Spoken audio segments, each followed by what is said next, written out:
Voluntaryist Academy is an educational platform dedicated to the principles of non-aggression, self-ownership, and the ethical philosophy of voluntarism.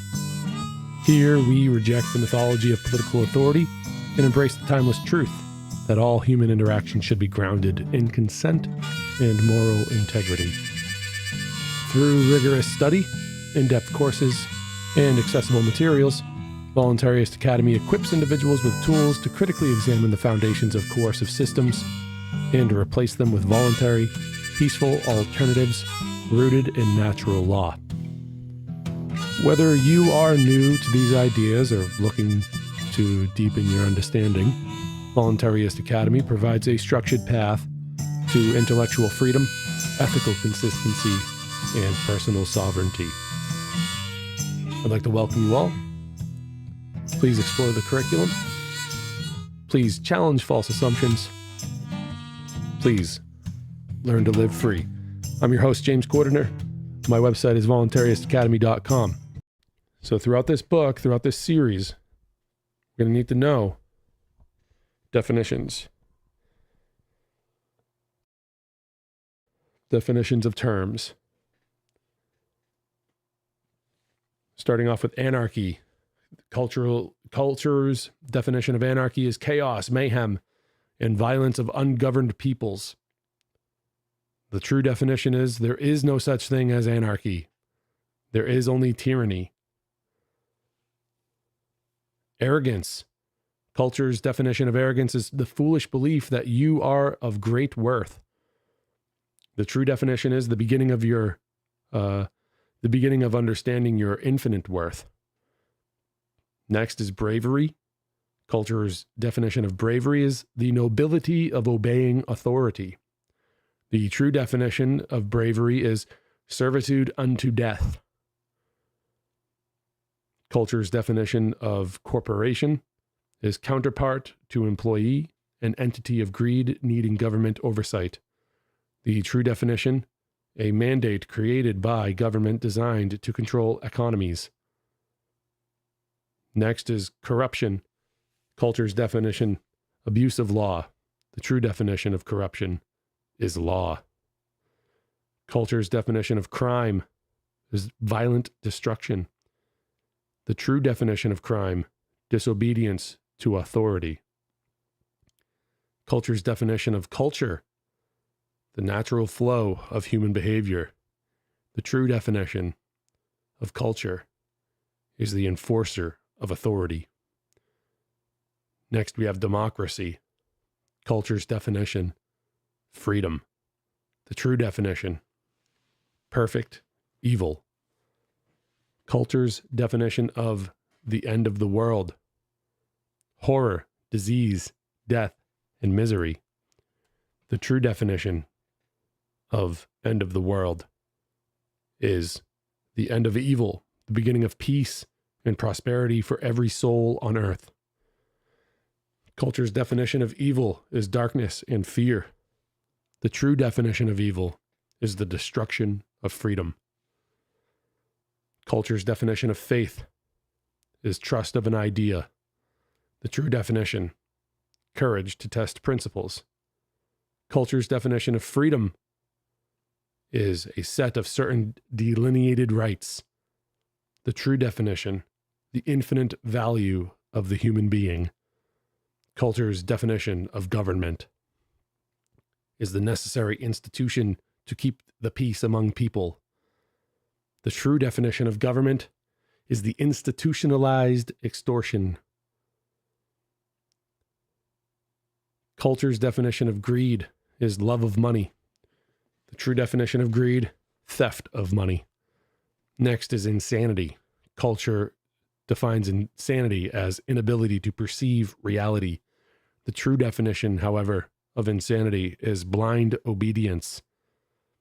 Culture's definition of law is rightful authority. But the true definition is a weapon of evil. It is artificial legitimacy. Next, we have life. Culture's definition of life is working biological machine. The true definition of life is perfect liberty. Culture's definition of loyalty is the nobility of honoring authority. The true definition of loyalty is perversion of love, whose true definition is obedience. Culture's definition of monopoly is dangerous power or centralization by greedy corporations. The true definition of monopoly is government. And if we circle back to the true definition of government, then monopoly is institutionalized extortion. Culture's definition of murder is the crime of one man killing another, except when performed by police. The true definition of murder is to kill a human being, evil in the destruction of freedom, righteous in the defense of freedom. R.I.P. Renee Nicole Good.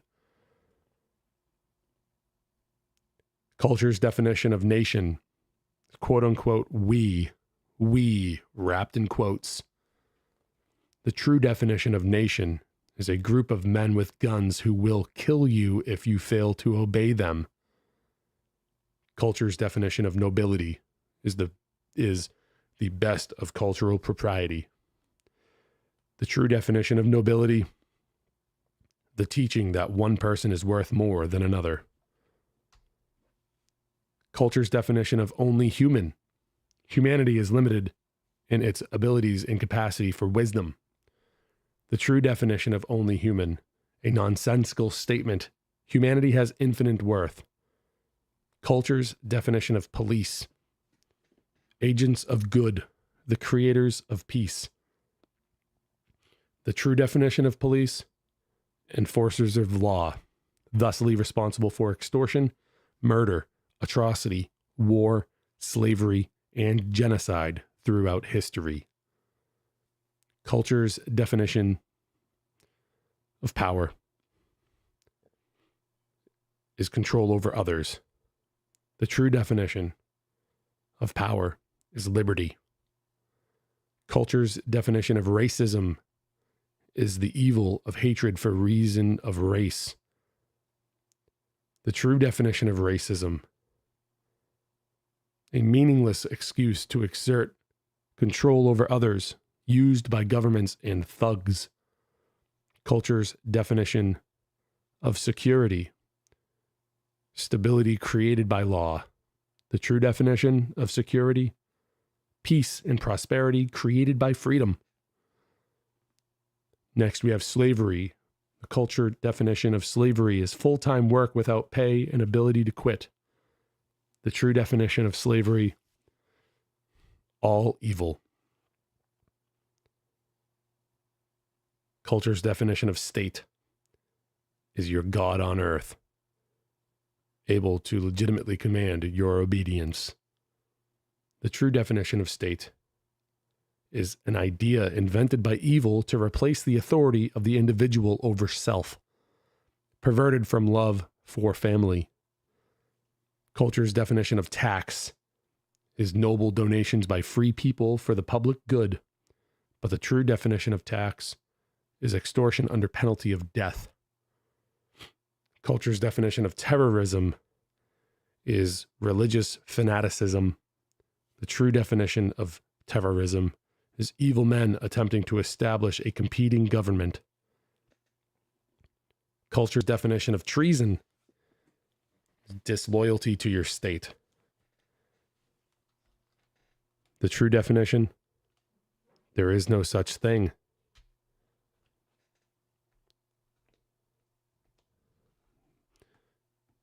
Next, we're going to go to The End of All Evil by Jeremy Locke. Now that we've gotten through definitions,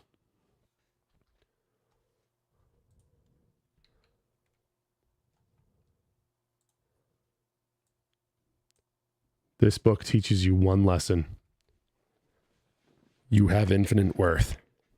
That's the only lesson you're going to learn from this book. After everything is said and done, this is the most true statement. This is the moral of the story that we're about to dive into and take a journey with me through. Chapter 1, freedom. The definition of freedom is the infinite value of the human being. The definition of evil is the destruction of freedom. Everything that is evil teaches people that they have limited value. It's simple.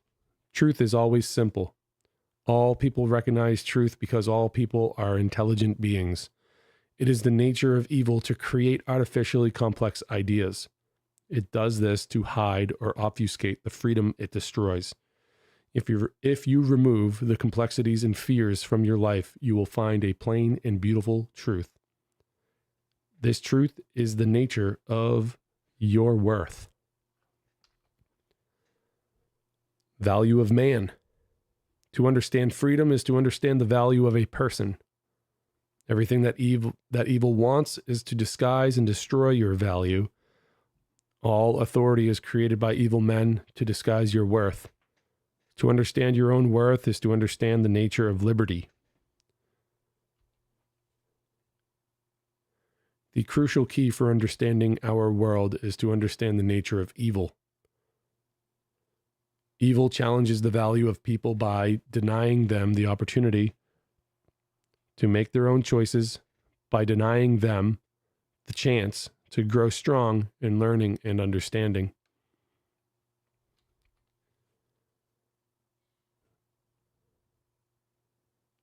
Freedom. While evil seeks to destroy or hide a person's worth, freedom shows humans their full potential and their full value. With freedom, people have loved, cured disease, removed hunger, eased labor, and lived in peace. With freedom, happiness is possible. Freedom is the exact opposite of evil. You. Everything written in this book is written to destroy the ideas of culture and law. The lesson of this book is simple. Nothing on earth is more valuable than you. Chapter 2. Earth. There is a dark conspiracy which has clouded the minds of humanity throughout all ages.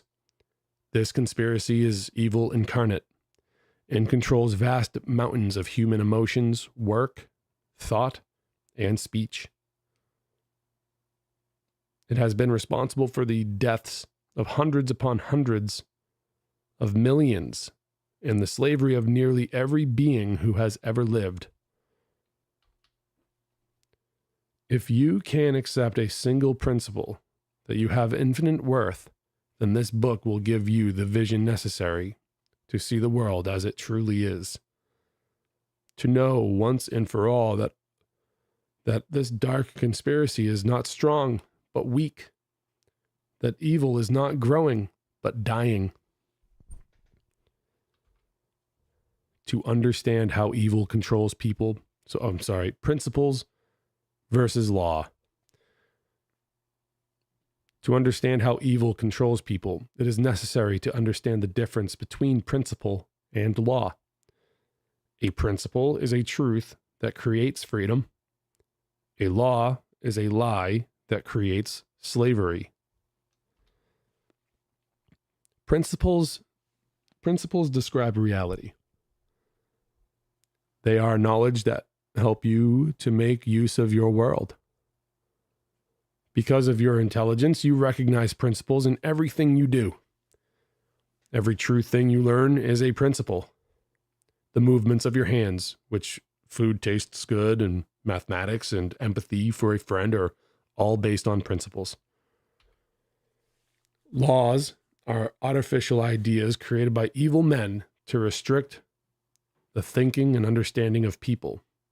Laws mask themselves in authority so that they can impersonate principles. When people mistake law for principle, their freedom is restricted. When people mistake truth for the ideas of authority, their abilities and their wisdom are diminished. This is the purpose of law. An example of a principle can be found in thermodynamics. A liquid is cooler than a gas. This is a principle. Because this is a principle, it does not restrict us, but enables us. Using this principle, we can condense and expand a substance between gas and liquid to create refrigeration.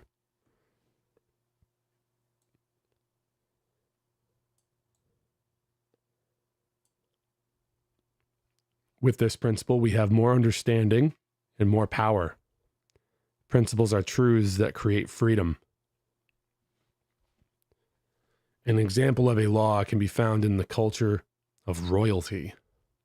A commoner owes homage to the king. This is a law.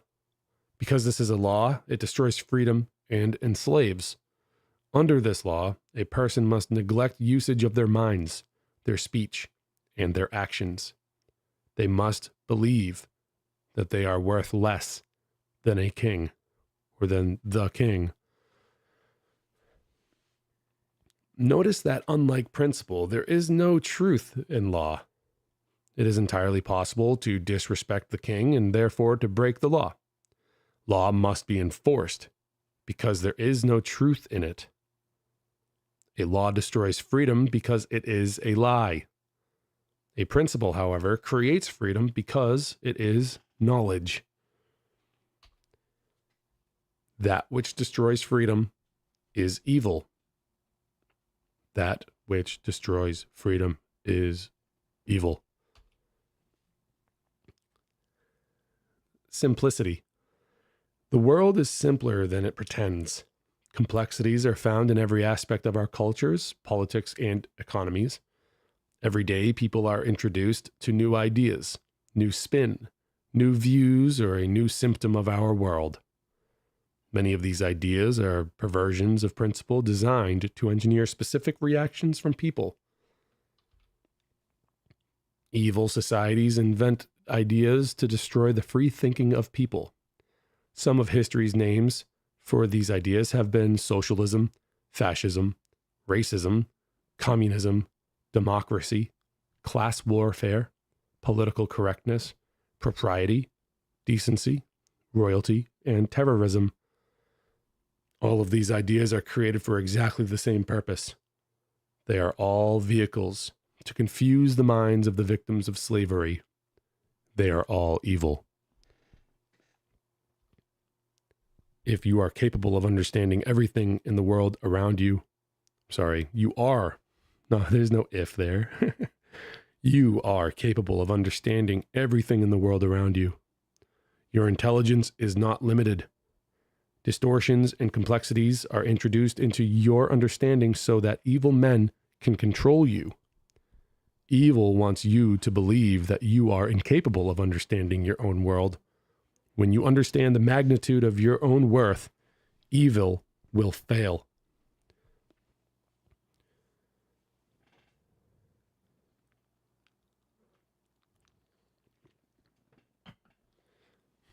There are two principles relevant to understanding the concept of intelligence.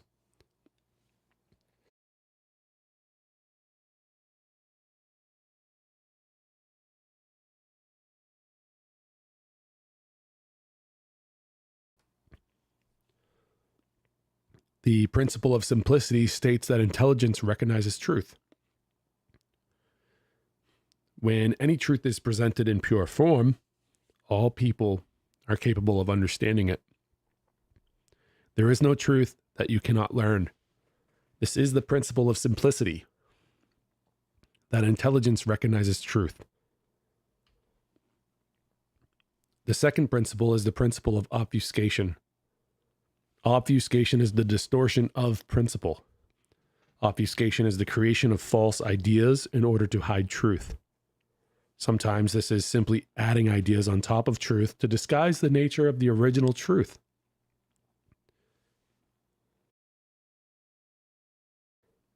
Even ideas that seem entirely appropriate can be used to bury simple truths. Obfuscation is used by evil to confuse the minds of people into not hitting the like button and subscribing to my channel. Obfuscation distorts principles so that people will be unable to learn how to drop a comment. Evil uses obfuscation so that you will be unable to gain wisdom by watching some of my other videos. It does this to limit your freedom of clicking around my website. Culture knows that people will discover fewer truths if they are focused on artificial complexities and not watching more Voluntaryist Academy. As children grow, they learn that seemingly complex ideas are actually basic and simple principles. What may have seemed impossible to understand at one point becomes wonderful once understood. It is good to gain wisdom. With wisdom, you can do anything, including commenting on this video. Your search for knowledge will become easier for you as you shed any notion of your own inferiority. Evil uses obfuscation to make people feel inferior. You are not inferior to other people, and you are not inferior to ideas. You have infinite worth. Who you are. As a human being, you are very special. You are unlike the minerals, the plants, or the animals of Earth. Nothing commands the abilities of intelligence like you. Nothing else has such complete and total ambition to satisfy dreams. Nothing else has the desire or thirst for knowledge that you possess. You are a human being. There is no limit to your nature. There is no end to your capacity for understanding or for happiness. As a human being, your life is not subject to any will except your own. You require no permission, favor, or license to learn and grow. Anything that you desire can be yours. People naturally seek happiness in their lives, and the most common and deepest desire is for the love and strength of their families. Everything you do enhances security, peace, and prosperity for yourself and those you love. Your ability to create these things from the desires of your heart is properly defined as faith. With faith, you will find joy in every walk of your life. Faith. Imagine walking over a rocky surface. Perhaps you expect that the surface is solid and will not shift. If you expect firm ground but found movement, you may stumble. When the ideas you are testing are wrong, your test will fail.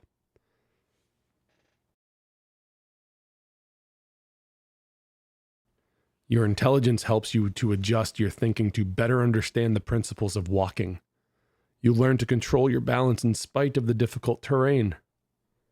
You use faith to test your new understanding, and soon can traverse successfully and quickly. You are mastering principles. Anytime human beings put principles into action, they will feel power, excitement, and joy. The realization of intelligence is what people seek. Some examples are a little child proudly showing his parents that he has learned to tie his shoes, or a student mastering an understanding of mathematics, or a husband and wife resolving an argument. These are the discovery of principles by the test of faith. The application of faith to principle brings wisdom.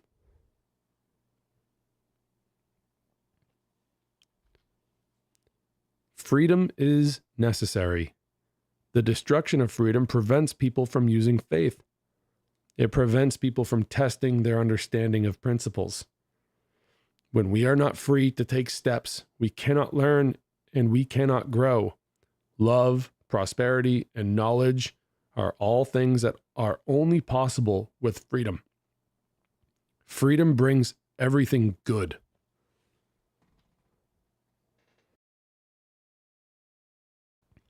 As a human being, the degree of freedom that you require is infinite.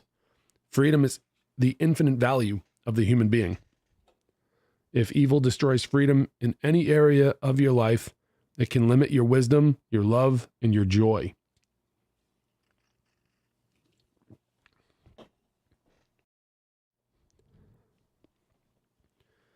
Danger. There are people who would destroy your freedom. They want to control you so that you cannot become the person you want to be. In order to control you, they use force to take away the liberty that you were born with. You must never underestimate the prowess or cruelty of evil people. Evil will confiscate money, destroy virtue, and spill blood.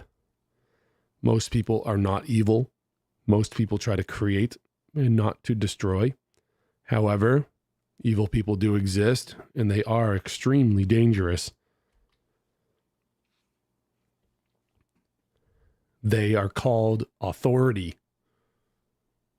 They are called authority.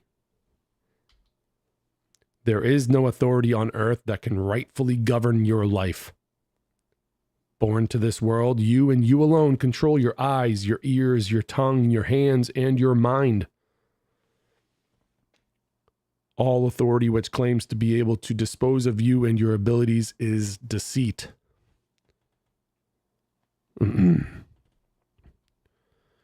You were born to this world so that you might have the free agency of life. Life is liberty. With liberty and faith in this world, you can learn and do anything. Anyone who tells you that you must yield your mind, your body, or your possessions to authority is evil. Understand that choices made of your own free will are not evil. There is nothing wrong with sacrifice, if it is made willingly. But sacrifice without choice is not sacrifice. It is slavery. Authority always places demands on people by force. Authority never asks permission.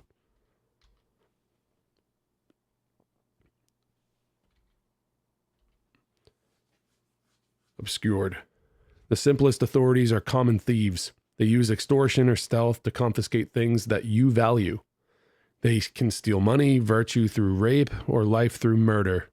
But their actions, they are teaching you by their actions that your worth is inferior to theirs. The tool of their authority is violence. There are other far more powerful authorities in your everyday life. They are dramatically more dangerous, more profitable, and more subtle. They teach you through distorted ideas that they are not capable or worthy of living free. That you are not, They teach you through distorted ideas that you are not capable or worthy of living free. Authorities teach that other people can manage your life better than you can. With a callous disregard for your worth, you are commanded to behave according to someone else's ideas. The height of the danger can be seen in the extent to which these commands are commonly accepted as good. We know them as culture.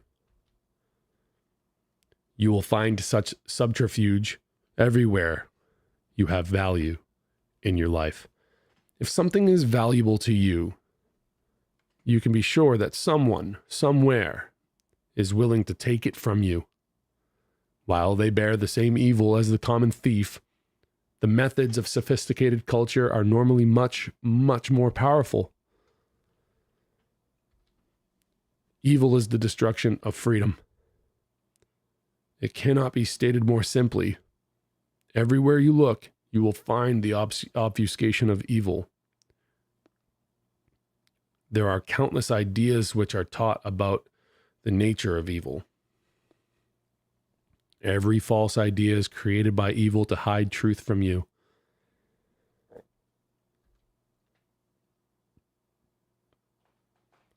Evil is not darkness, and it is not frightening unknown.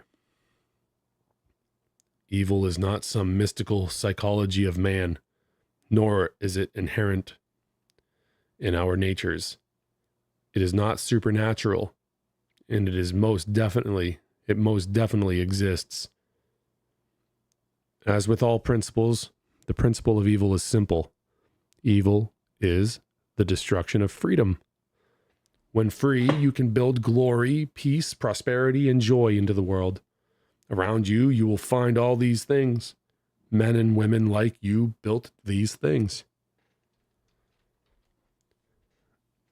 Evil enslaves. Evil is found in words such as force, compulsion, tax, violence, theft, censure, and politics. Notice that in such things there is no joy. None have any value to humanity. Evil seeks to be a master over you. Evil wants you to be a slave.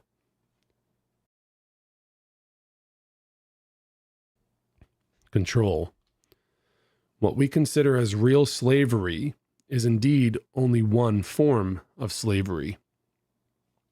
The African slaves in the United States were compelled to work and toil for other people's benefit. Their lives were mostly controlled for the benefit of the master, but they had some very limited freedoms. Some were able to create distinct traditions and maintain families.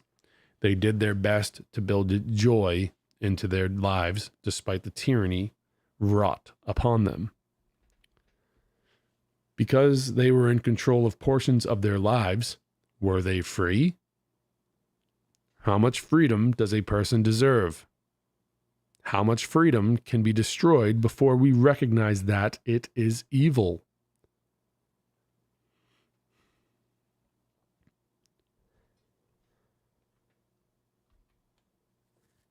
Slavery is not a concept of totality.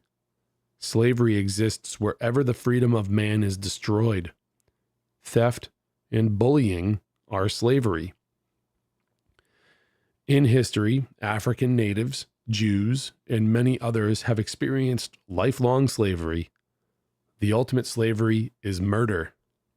Slavery stops people from being able to make choices for their own lives. Everything that restricts your mind, your movements, and your speech is evil. Slavery is found in both the partial and complete destruction of freedom. Evil compels you to behave in manners that do not benefit you or those you love. Culture and law exercise overwhelming force in the name of propriety and public good. They destroy freedom and put human lives under other people's control.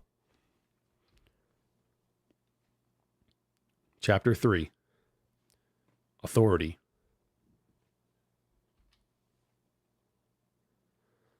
You were born to this world with sovereignty over your mind and over your life. Your abilities to think, to feel, to learn, and to love are your liberty. In you, these capacities are infinite. You have infinite worth. Evil seeks to destroy your liberty. It seeks to be in authority over you. It does not want you to have liberty. Evil seeks to destroy you so that it can use you as a puppet. The implementation of evil is called authority. Authorities are what evil implements as it exercises control over the lives of people.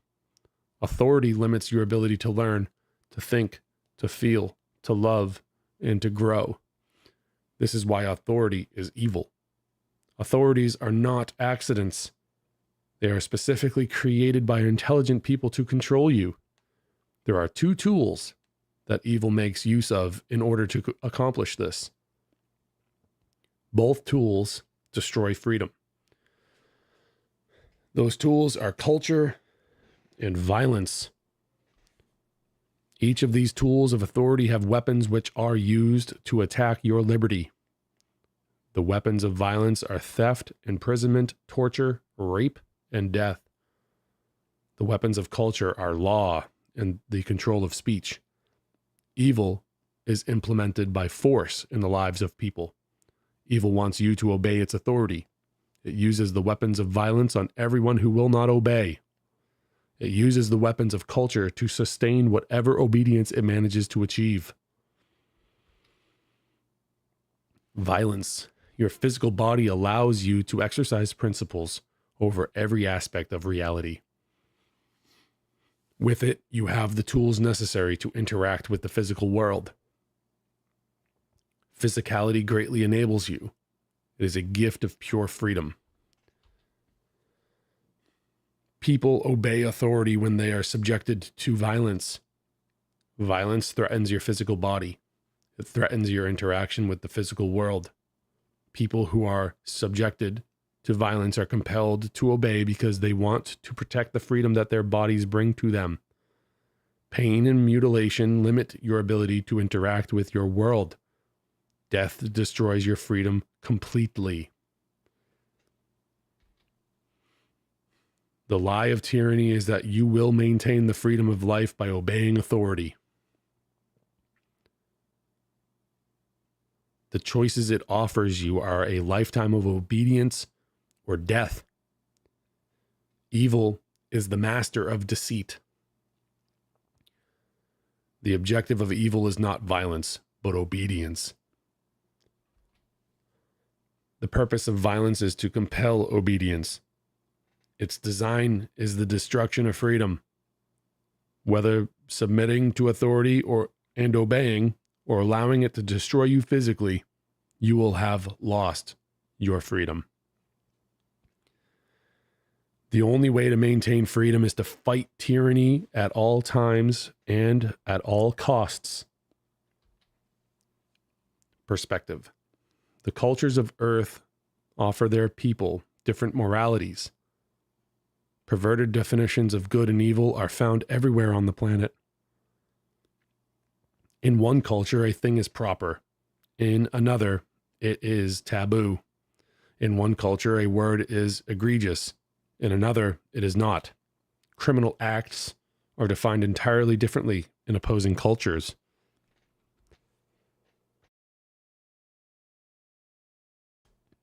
When an authority is established among people, evil is either obvious to see or nearly impossible to see, depending entirely upon whether or not you are a part of its culture.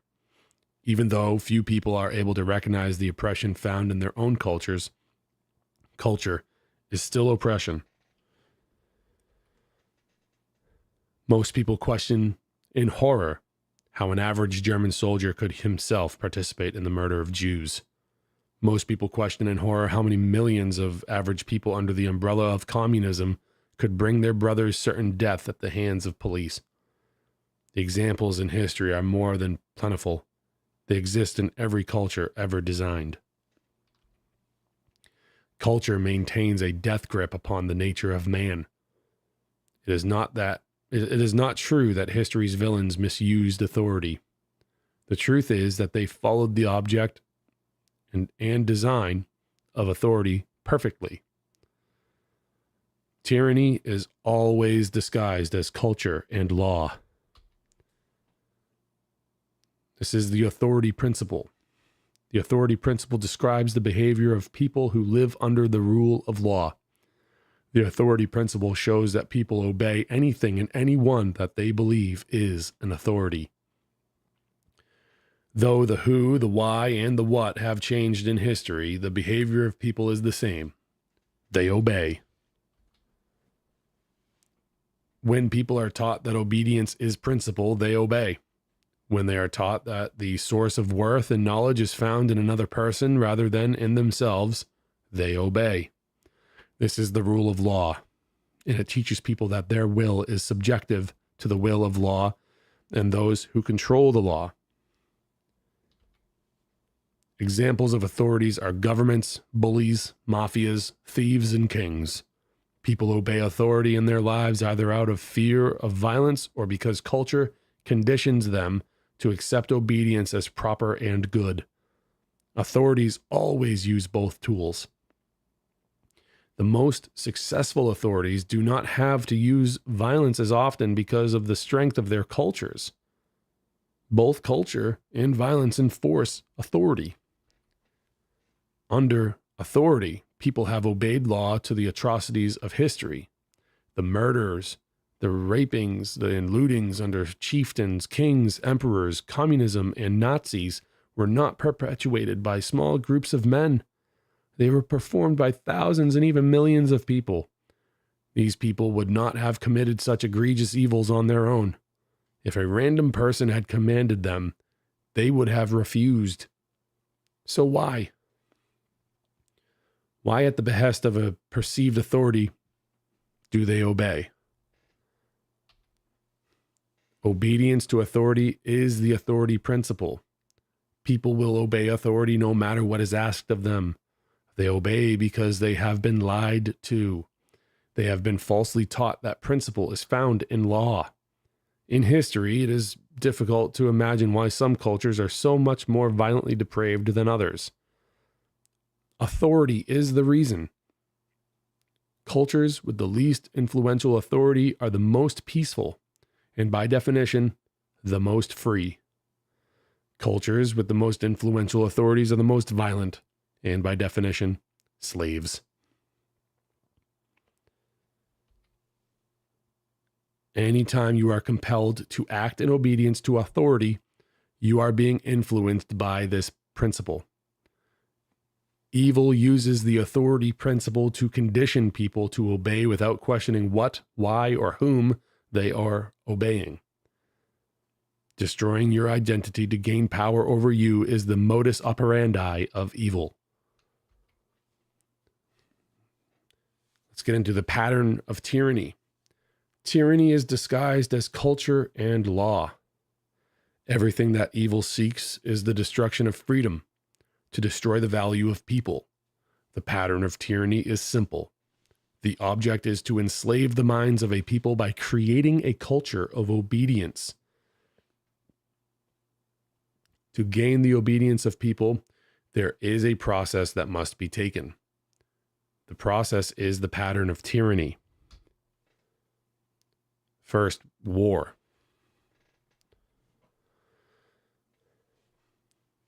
Before an authority can be established, war must take place.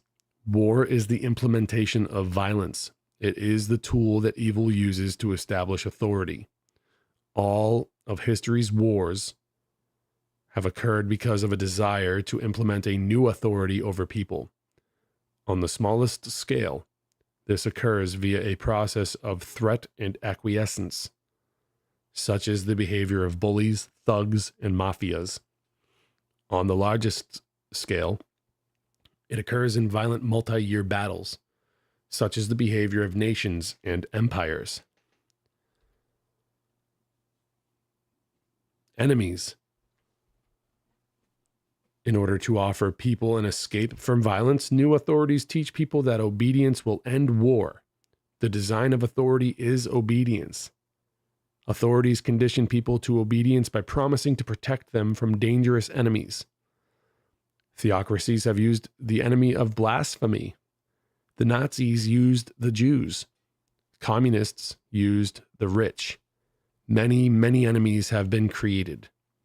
But by far, the most common is anarchy. Next in the pattern of tyranny, the next sign is protection. In order to engineer a culture and pervert the free thinking of men, evil must create an enemy. It is not important to tyrants who the enemy is. Tyrants offer protection from these enemies in exchange for obedience. Take careful note that they offer protection, but obedience is mandatory. Whether or not you wish to have the authority over you, you will obey or they will revert to violence. The enemies are only created to ease the burden of obedience from the minds of people. Cultural enemies are an illusion. Benjamin Franklin taught that those who give up liberty to gain security will soon have neither. This is not an idle observation. The pattern of tyranny clearly shows that the entire purpose of presenting you with the need for security is to convince you to yield your liberty. That is everything authority wants.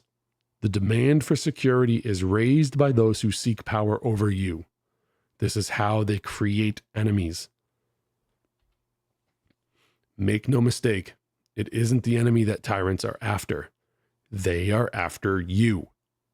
The illusion of cultural enemies is designed to restrict the thinking of people.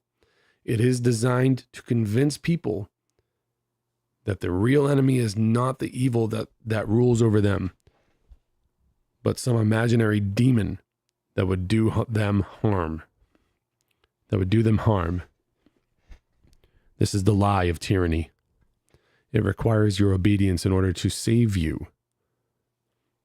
Tyranny is disguised as culture and law.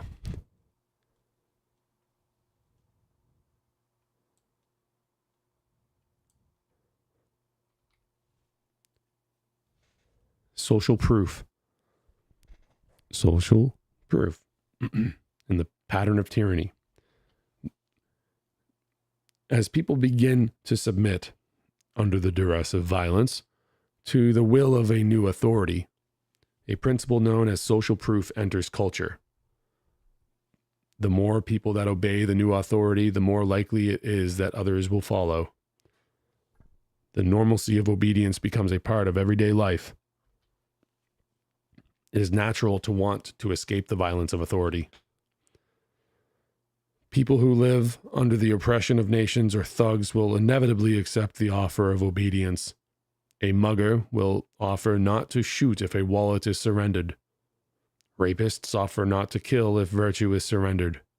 Mafias offer not to torture if payment is made. Governments offer not to obliterate life if laws are obeyed. The offer is sweetened with the illusion of enemies. When a person faces certain pain or death on one hand or protection from an enemy on the other, the will to remain free will eventually break down.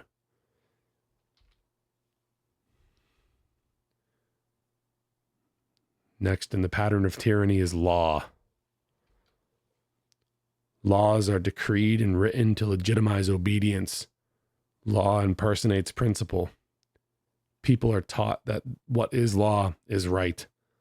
They are not taught to do what is right, but to obey what is law.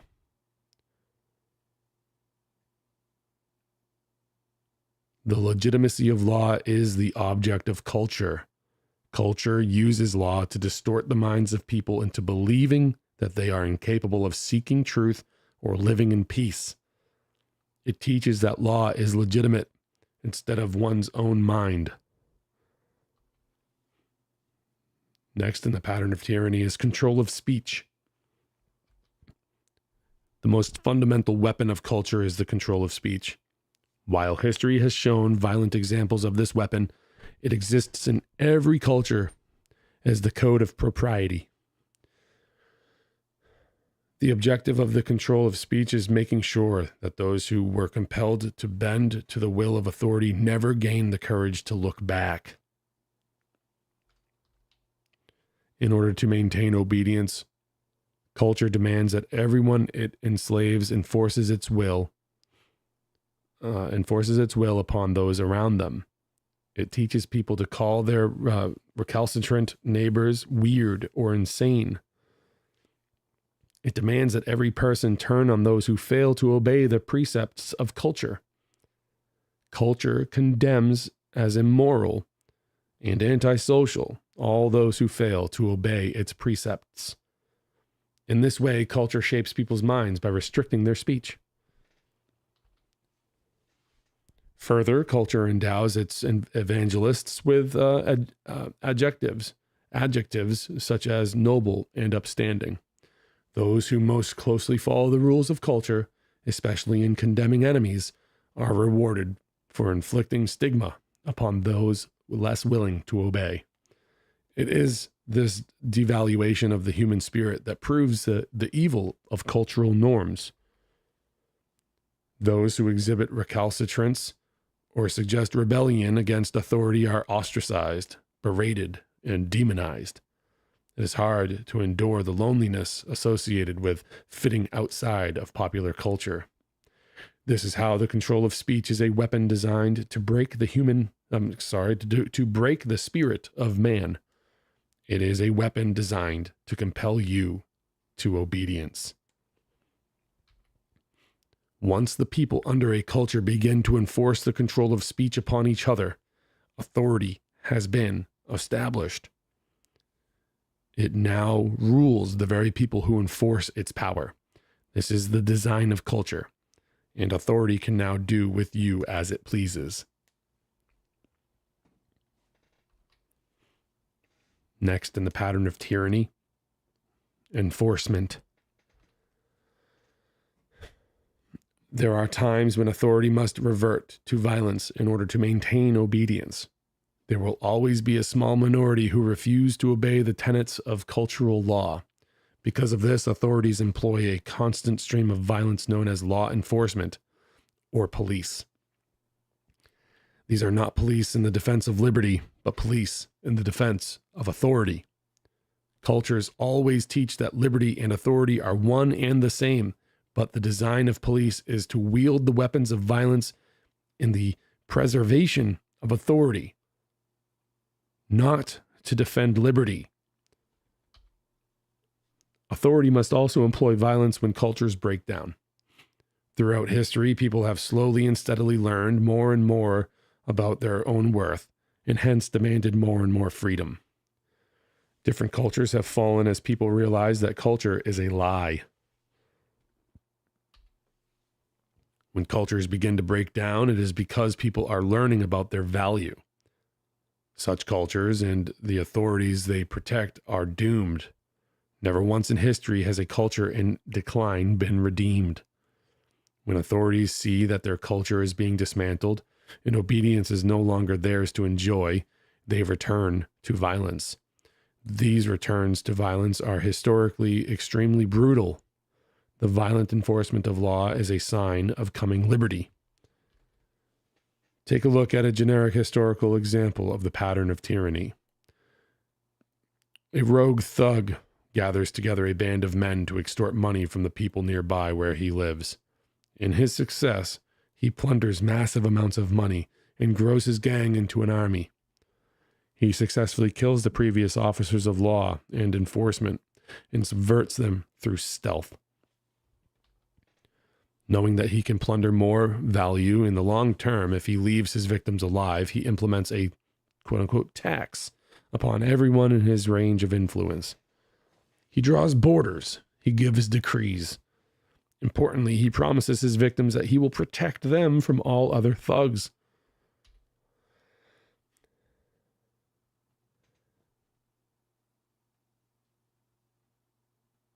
His victims slowly become accustomed to his will and his lies.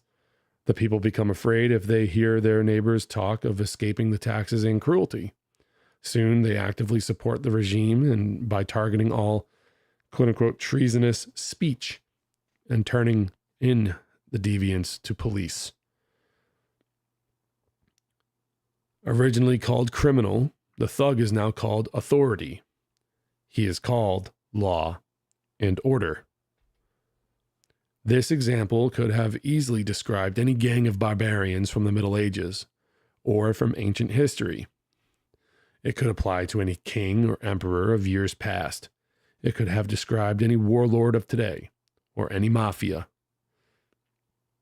In fact, it closely resembles every authority that has ever been established. Once people are conditioned to accept the notion of authority, they normally obey without thinking. The object of law is obedience, and the destruction of freedom is found in the blindness of this obedience. The authority principle shows that even when a person would normally believe an action to be wrong, if ordered by an authority, they will still perform it. The establishment and exercise of authority over people is called the pattern of tyranny. In history, it is easy to follow this pattern through history.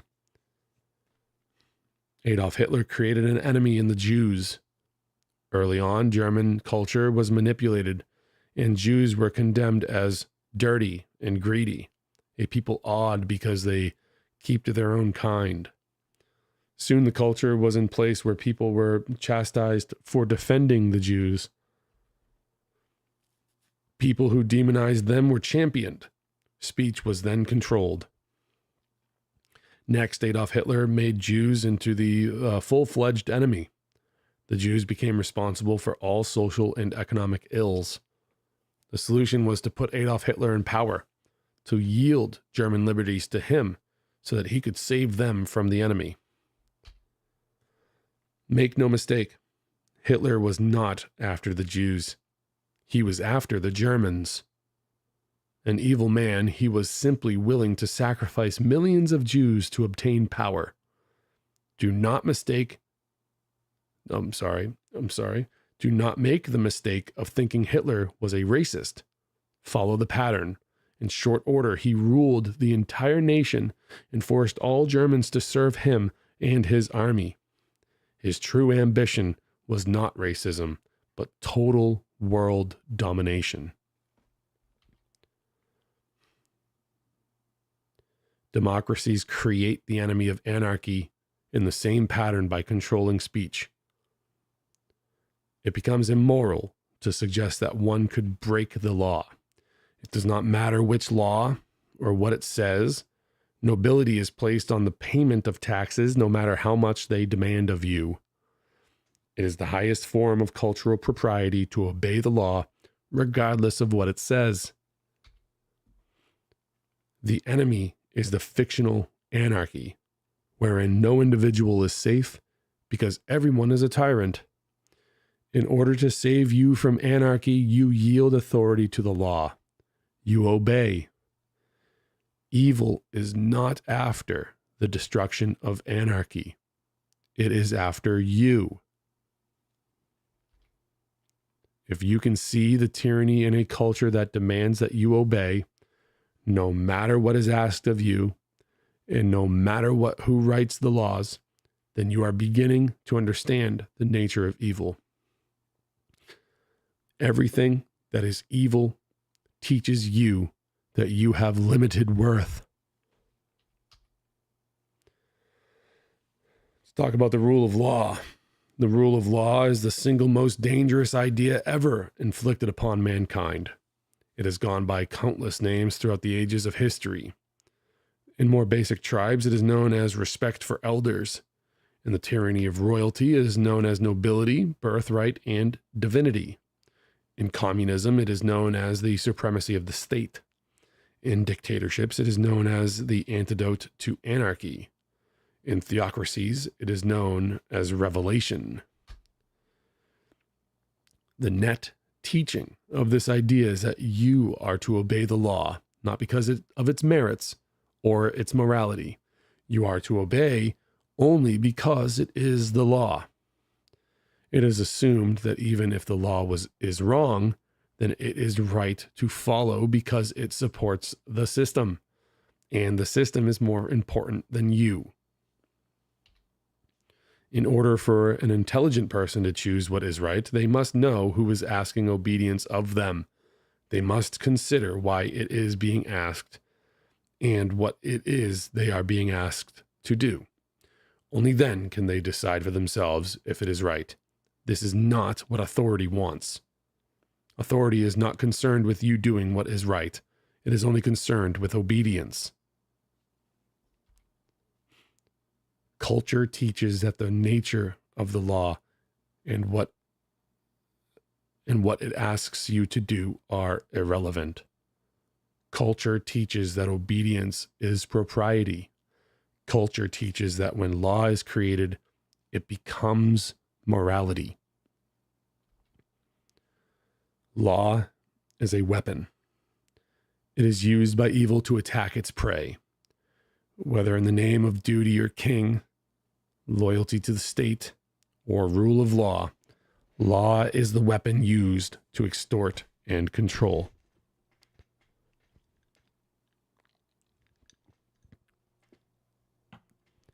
Culture upholds the nobility of law. Culture teaches that law is proper and good.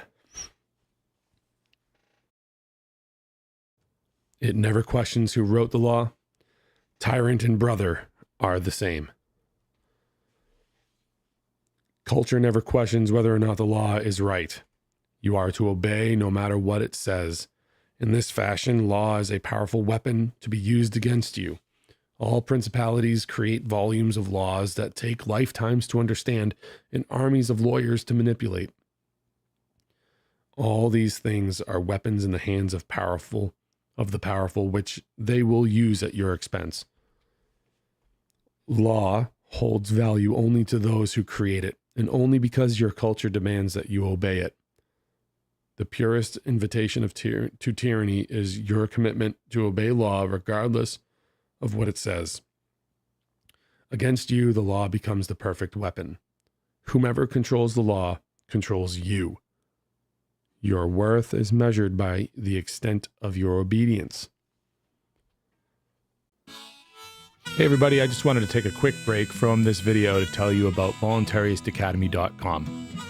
When you go over to voluntaristacademy.com, you'll be able to watch the videos, you'll be able to search around the website, you'll be able to sign up to the newsletter to stay in touch with me, and you'll be able to become a sponsor for $3 a month or $5 a month, depending on what you choose.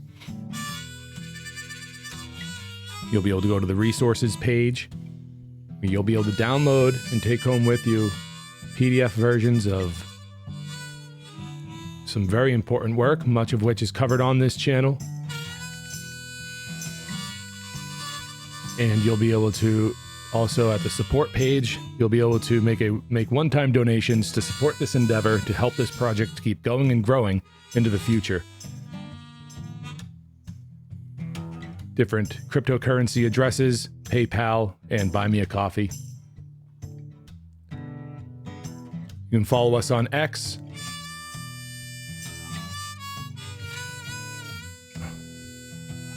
You can follow us on X at Voluntaryist_A. Follow us on Instagram at Voluntaryist_Academy. Follow me on Facebook at Voluntaryist Academy.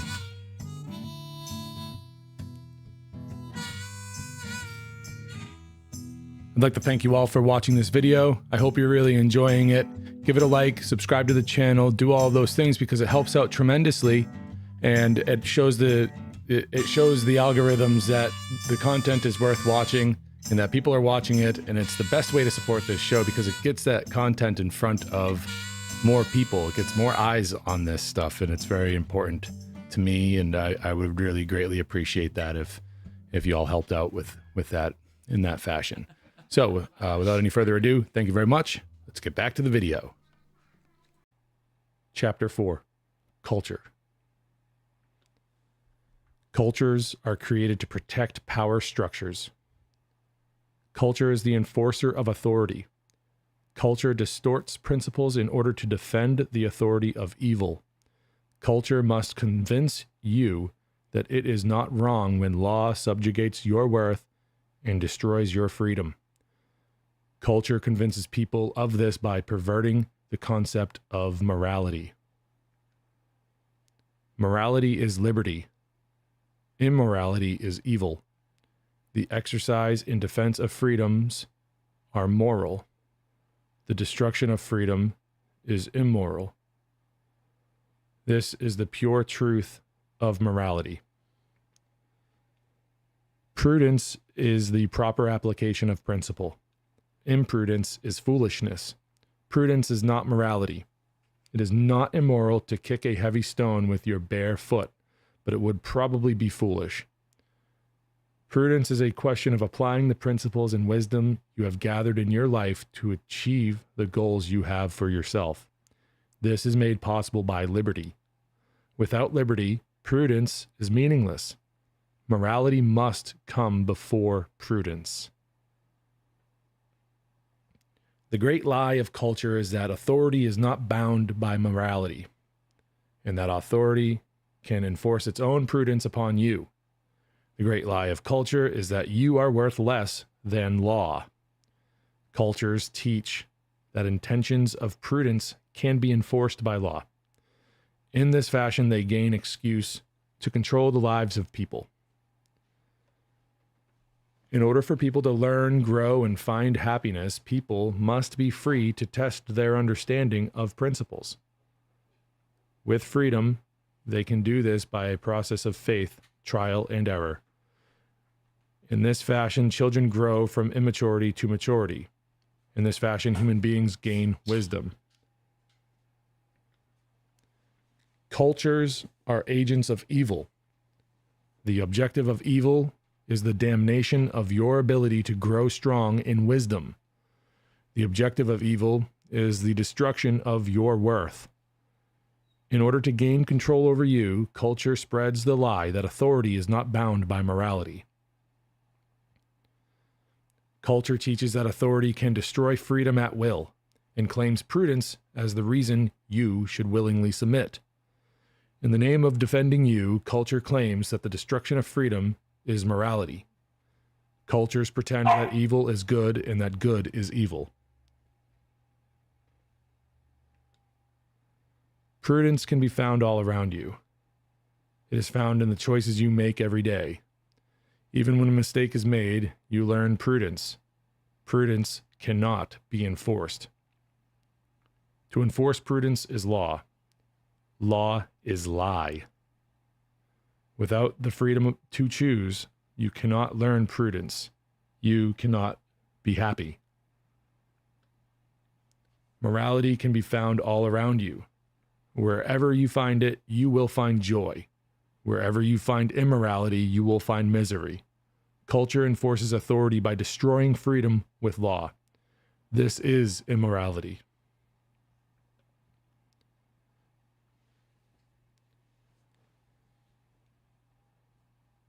Control of speech. Control of speech. Speech is controlled by culture because speech advances wisdom. Human communication accelerates growth and learning on an exponential scale.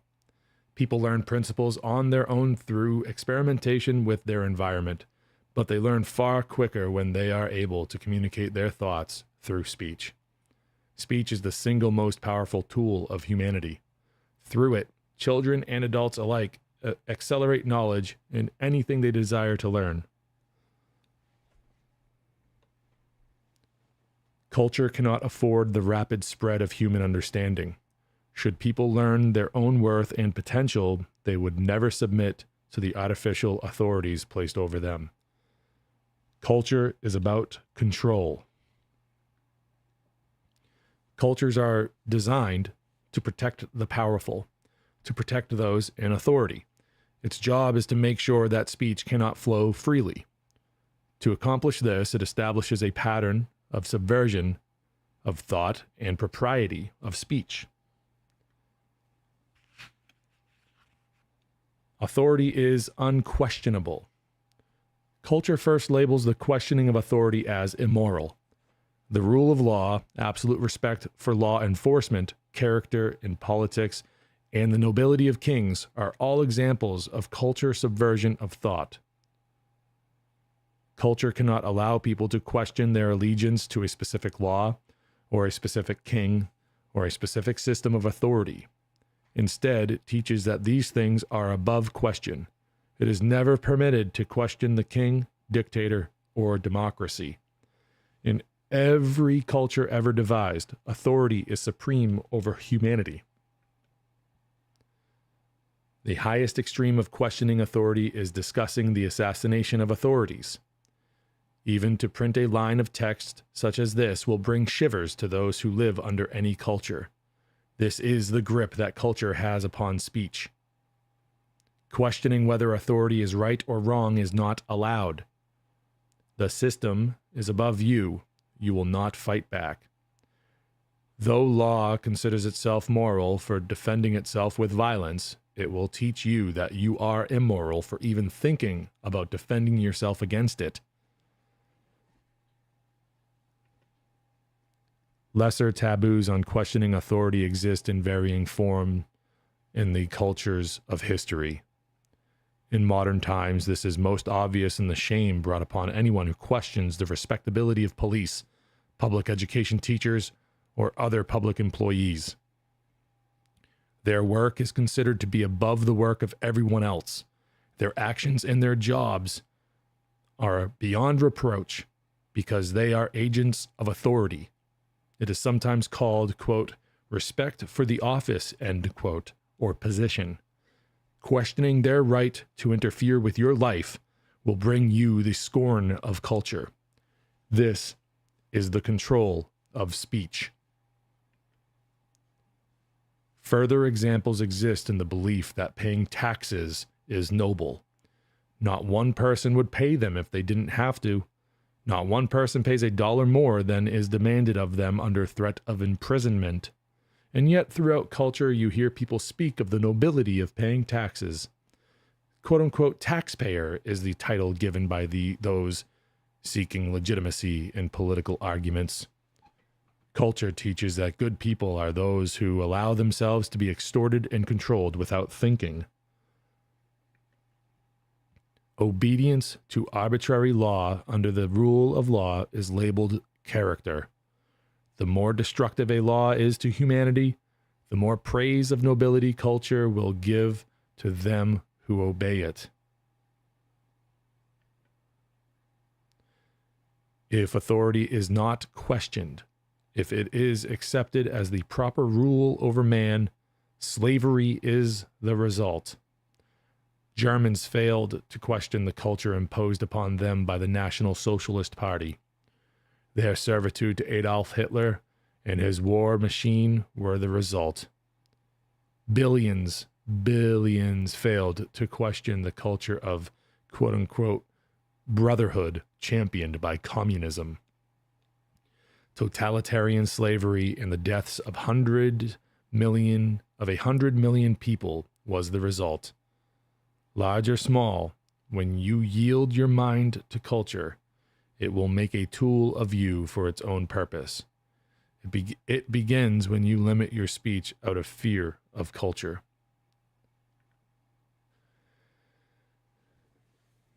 The diversion of propriety. The diversion of propriety. The next step in the cultural manipulation of speech is the creation of propriety and politeness. These define the artificial enemies of society that culture would have you focus on instead of authority. They are designed arbitrarily to divert attention from the evil of authority. What would the world be like if you were free to open your mouth? The minds of people are tethered under ideas called cultural propriety, political correctness, and politeness. Political correctness is engineered slavery. It focuses attention on controlling the speech of people in such a way that they believe the enemy of people is impoliteness.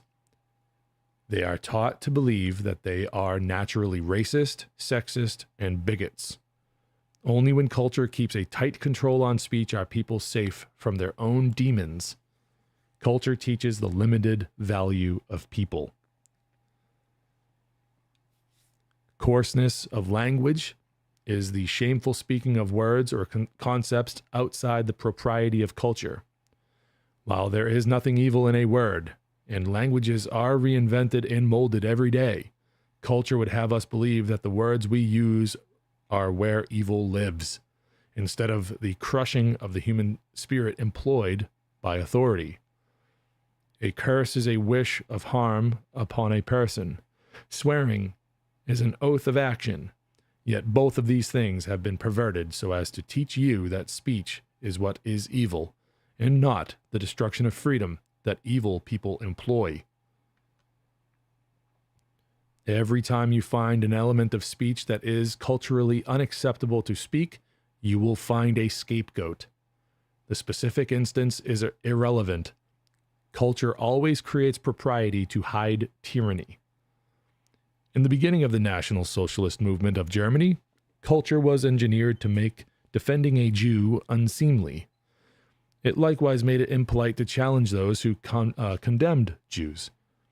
This pattern is found in every culture ever created. Nazi culture was not after the control of the Jews. It was after the control of the Germans. Choice. In order to free yourself from the slavery of speech control, you must understand the principle of personal offense. If you are offended by a word or a sentence, then you have chosen anger and hurt for yourself. Culture would have you believe that it has been forced upon you, but this is not true. Culture would have you believe that evil is found in the discussion of ideas, or the passing of intentional or unintentional insults. It would have you believe that certain words or allusions are where evil is to be found within society. If evil can create the enemy of speech, it can convince you to yield to its control. This is the design and purpose of culture. Though people always feel entirely justified in taking offense at speech, it is nonetheless their full choice. They have the freedom to feel anything they want when they hear the mind of another person. Yet the solution offered by culture is to force speech into a manner conducive to culture's taste. Once you believe that the control of speech is noble, you will not wonder at why it is improper to question authority.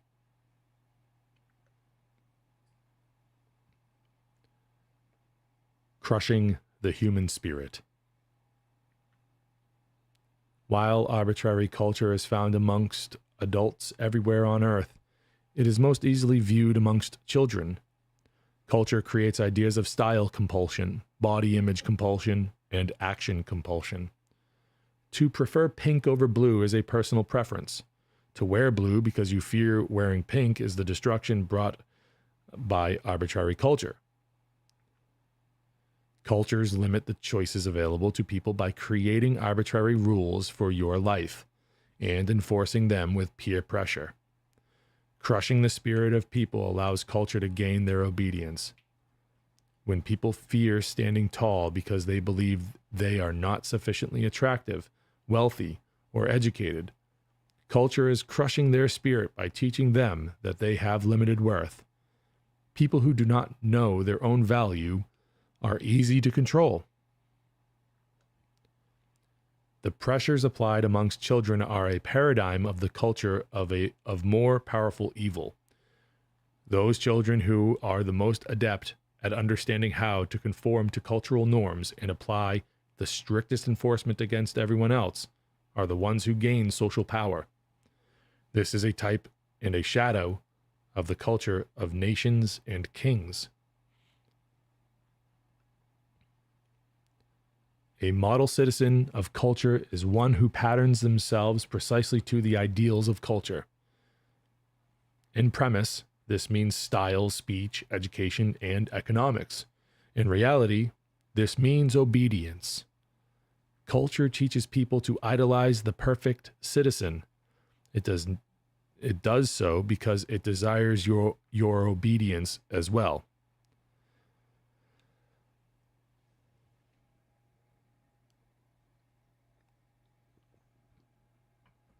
These people are rewarded by society for being easily molded by culture.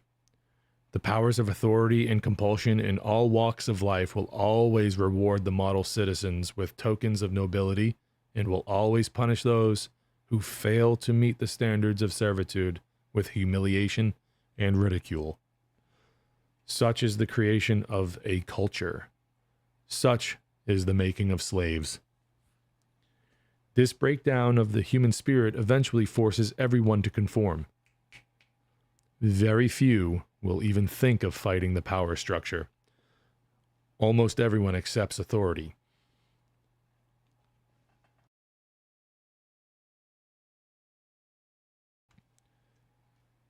Culture teaches that arrogance. Oh, well, hold on. Let's talk about arrogance versus conceit. Culture teaches that arrogance is an unwarranted valuation of self. You are a being of unlimited value. Culture is lying to you. Arrogance is condemned by culture because culture does not want people to understand how much they are worth. Culture purposely confounds the meanings of arrogance and conceit. Conceit is believing that you are more valuable than others. All people have infinite value. To be conceited is to degrade the value of those around you. Authority is the ultimate conceit. It lays people low lest they believe that it is they and not law which has value. Arrogance is an understanding of your own worth. Culture condemns it in order to suggest that you are really not of sufficient value to do, say, or accomplish things that you desire. Arrogance offends others because they have been taught by culture their entire lives that they have little or no value. They are hurt by the misunderstanding that arrogant people are better than they are. They are taught that arrogance is conceit. If people were not so easily swayed by the doctrines of culture, they would recognize that all people have equal value. When they see the arrogance of a person who has faith in themselves above that of their own, they would rejoice. If an arrogant person has great value, then so do they. Culture condemns arrogance in order to crush the spirit of faith. Without culture, people would allow themselves to revel in the inspiration that arrogant people provide. The arrogance to believe that we can fly, cure disease, and accomplish wonders. The arrogance to suggest that you can govern yourself. Enthusiasm and excitement. Enthusiasm for life is frequently ridiculed by culture. Those who are excited by the wonder and beauty of our world are in danger of understanding how much they are worth. This is not something that culture can allow. Excitement and enthusiasm are allowed only in limited and predefined forms. Every culture is different, but they all provide, quote-unquote, acceptable directions and outlets for excitement. These outlets divert the arrogant expression of enthusiasm so that others will not be inspired. Culture dismisses achievement as impossible for the average person. It teaches that most people can expect only limited success in their life. It teaches people to accept that dreams are unreachable. Without exception, the reason that dreams are so hard to reach is because of culture. Laws, control, and the crushing of the human spirit limit our ability to achieve.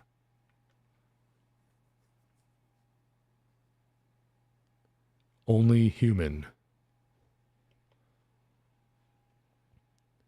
Culture has many variations of the phrase, only human, in every language.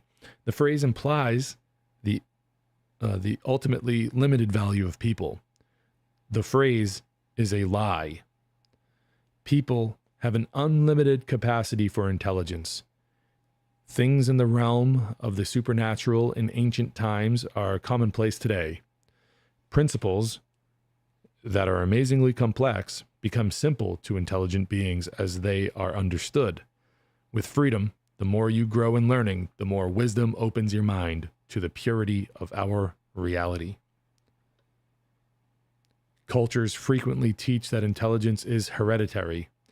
In conjunction with the notion that the powerful are more intelligent, this teaching is designed to imply that those in authority rightfully belong there. It is designed to teach that the intelligence of people is limited by the physical construction of their brains. Those not in authority are obviously not qualified to rule themselves.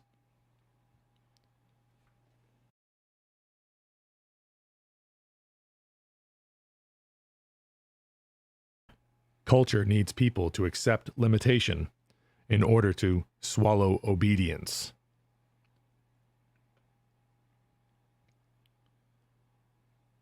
Glorification of historic evils. Contemporary culture has a tendency to romanticize the evils of history. Genocidal warlords such as Alexander are given the title Great, quote unquote, Alexander the Great. Royal masters are bestowed with the honor of having been, quote unquote, a good king. Communism's slavery is venerated under the pretense that Joseph Stalin was the reason the system failed. The murders of law enforcement are painted white under the banner of defending the rule of law. Bloodbaths are idealized in the loyalty of armies. Culture would have us ignore the nature of history. It would have us believe that they are the fantasies and stories instead of the struggles of humanity against evil. Billions have lost their lives struggling against tyranny. The lesson of history is not the honor of slaves, or the good of a system, or the nobility of a king. It is the nature of evil that we must learn. Do not let culture cloud your knowledge of history by glorifying tyranny. This clouding of tyranny is found in every culture on earth today. It obscures the same tyranny found in the past. Those who facilitated tyranny served as the enablers of authority. Quote unquote, I am just doing my job. Culture will not question what the job was. Culture will not allow you to believe that people have any responsibility to disobey the evil of authority. Nazis, communists, the warlords alike. Culture teaches us that the average butcher of history was just doing his job. ICE agents, state police,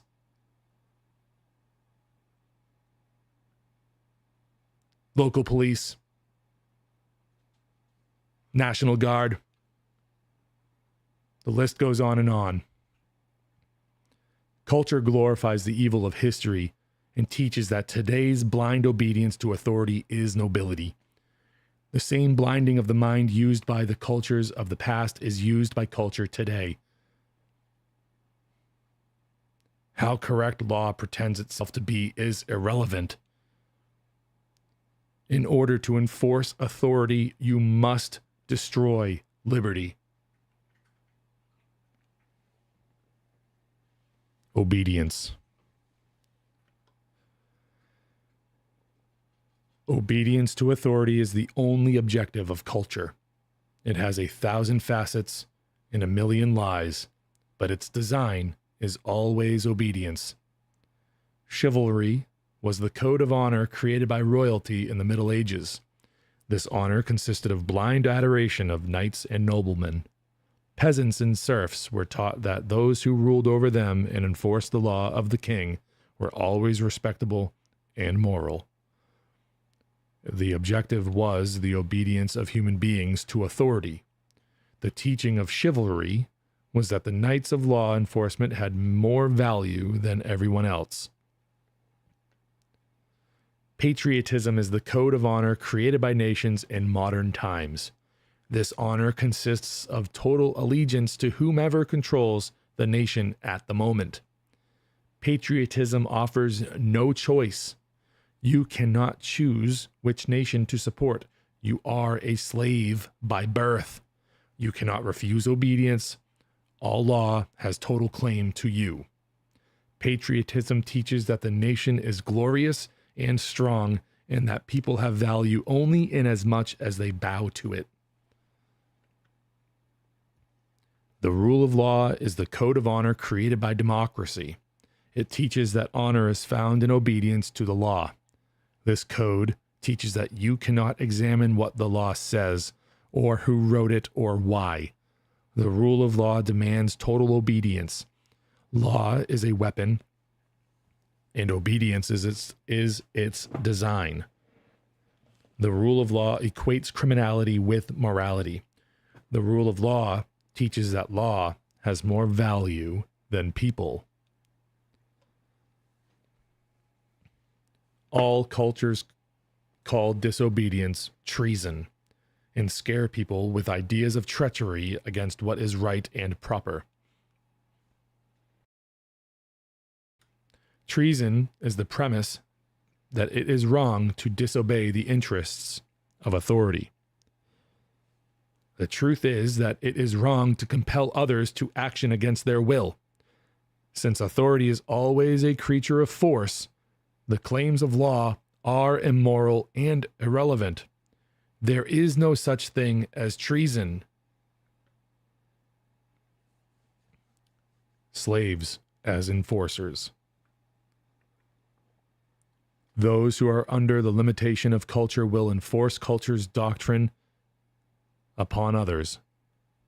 Culture teaches that morality is found in obedience, and so those who believe that authority is rightfully exercised over people will demand that their friends and neighbors behave according to culture's will. This is the treachery of culture. It convinces people that slavery is morality. It desires only obedience, and people return it in droves. It convinces people that the destruction of freedom is morality. It pretends that evil is good and that good is evil. All who speak against authority in the defense of freedom are condemned. At its strongest form, culture is able to convince its people to become soldiers and murder, plunder, and conquer new peoples. It has happened in every empire. It has happened in every kingdom and nation, from Nazi warlords to barbarian hordes, and from lynch mobs to law enforcement. Authority is expanded and retained by violence. Those who participate in furthering the goals of evil are given the titles of bravery, quote unquote bravery, and quote unquote honor by culture. Symbols of authority.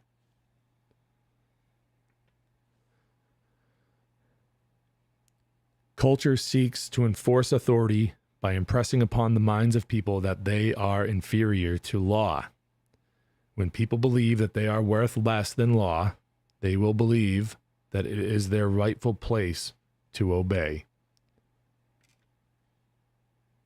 The symbols that authority uses to create the illusion that people have limited worth are very similar throughout history.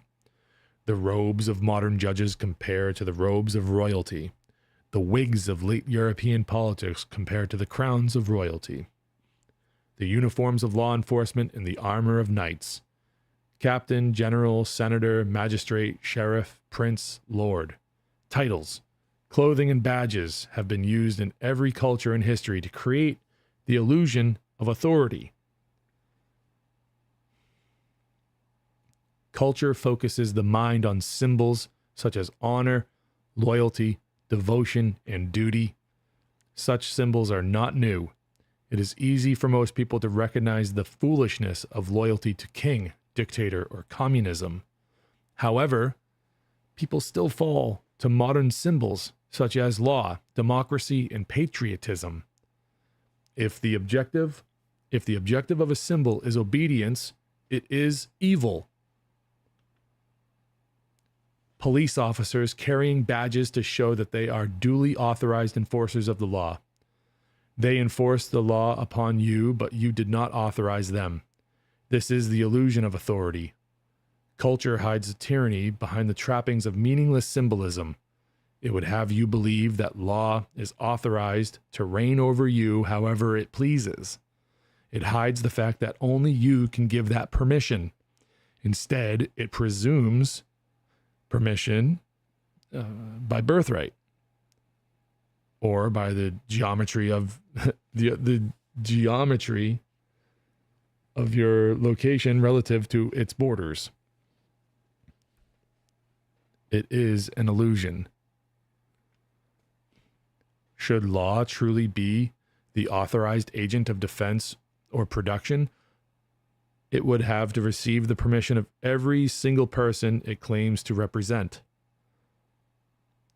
It would have to allow every person to extricate themselves from the authority if law failed to meet its obligation. Law never seeks permission and never will. It does not represent you. It represents evil, money, and greed. Money is good. Culture has invented the lies of money's evil so that authority can more easily lay claim to it. Authority can take your ambition for improving your life by demonizing your labors. Culture teaches people that desiring greater comforts is selfish and greedy. It teaches that money is a mysterious evil. The more money is condemned, the easier it is to steal from you. Greed does not exist amongst free people. Greed is not the love of money. The love of money is only the love of a better life. Greed is the theft of money, and it exists only among tyrants. There is no end to the amount of improvement you can have in your life. There is no limit to humanity's ability to cure disease, to end hunger, and to enjoy life. Culture would have you believe that you are limited. Culture teaches that you are not worthy of achieving your dreams. There is no greed in desiring more. There is only greed in stealing the labors of another. Theft is evil. It is the nature of authority to steal. Only tyrants possess greed. When culture teaches that working for money is greed, it also teaches that labor without money is noble. Laboring by rule of law for the collective, quote-unquote, we, is taught as the proper form of an ambition. If you cannot choose to give or to keep, then you are not we. You are a slave. Law is a weapon. Authority establishes itself as the only means of defense. Because of this, people have no recourse against the law. Law is designed to enslave all who obey it. There are many people who are able to use the law to extort. Lawyers and thieves regularly band together in democracies to loot the valuables of people. It is commonplace to fear behaviors in speech because they will be used as a pretense for extortion. The idea of law that licenses extortion is liability. This idea teaches that one man is responsible for the failures of another. It is commonly accepted as a noble principle of justice. It is not justice, it is a lie. Liability is not a principle. Principles need no enforcement. The reason liability laws are enforced is to extract massive sums of money from anybody who happens to be able to pay.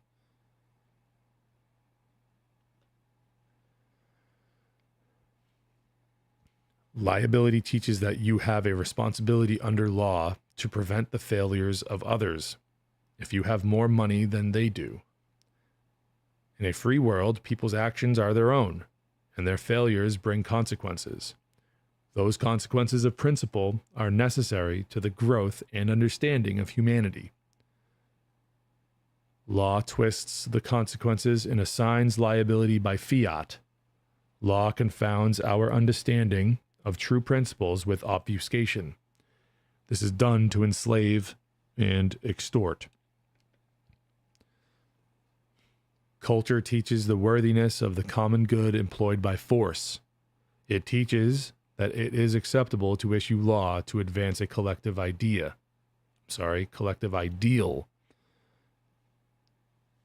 It teaches that it is acceptable to issue law to advance a collective ideal. Whether to pay for a project or control behavior, compulsion is frequently labeled, quote-unquote, public interest. If these things are truly for the benefit of people, why must they be forced in order to accomplish them? Remember the difference between principle and law. Principle requires no enforcement. No law is required in order for people to feed and shelter themselves. If something must be done by force in order to accomplish it, then it is not a good thing. It is only something that authority wants. All government, all violence, and all laws are methods of forcing you to yield money or motive without your permission. If these were things that truly provided benefit to you, then you would do them willingly. In a free market, you get only that which you pay for. In government, you can easily get anything you want at the expense of others.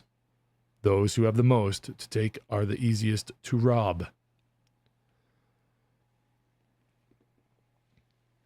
Culture uses ideas such as the working class and the rich.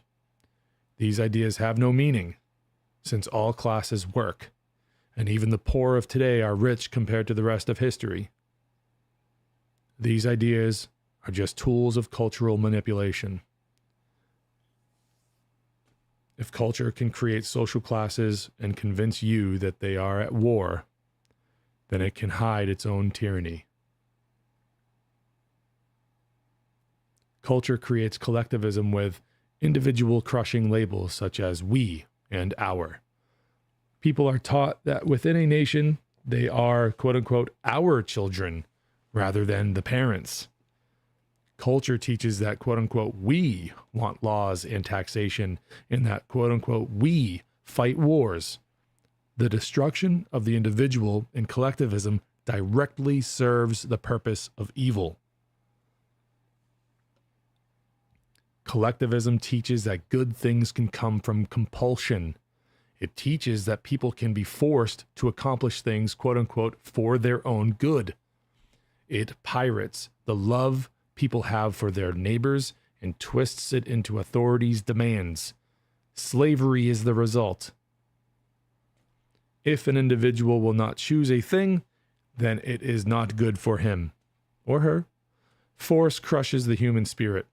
Choice enables life. Morality and values.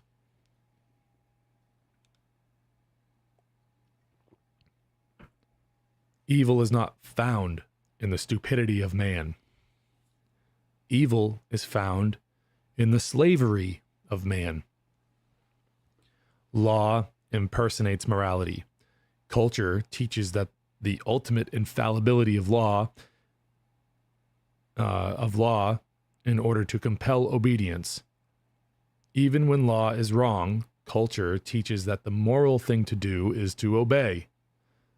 Law presumes to enforce prudence on people by calling it morality. This is the ultimate deceit. Morality is freedom. Law destroys freedom and calls it morality.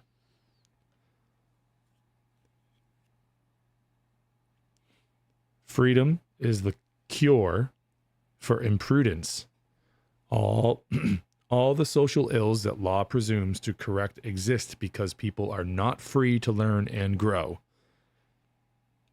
With limited ability for growth, principles are confused, and foolish behavior is the frequent result. Freedom brings wisdom, peace, and prosperity. The history of freedom shows this clearly.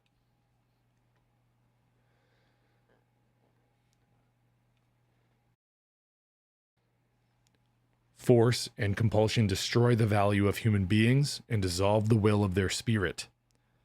Evil steals the sovereignty you have over your own life.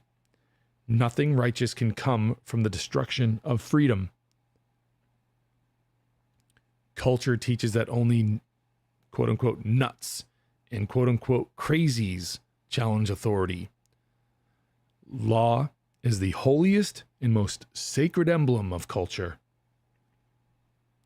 Insanity is not an inability to perceive reality. It is a willing rejection of reality in favor of the artificial constructs of tyranny. Law threatens violence upon all who refuse to obey it. When you choose to act upon an artificial view of reality, you are insane.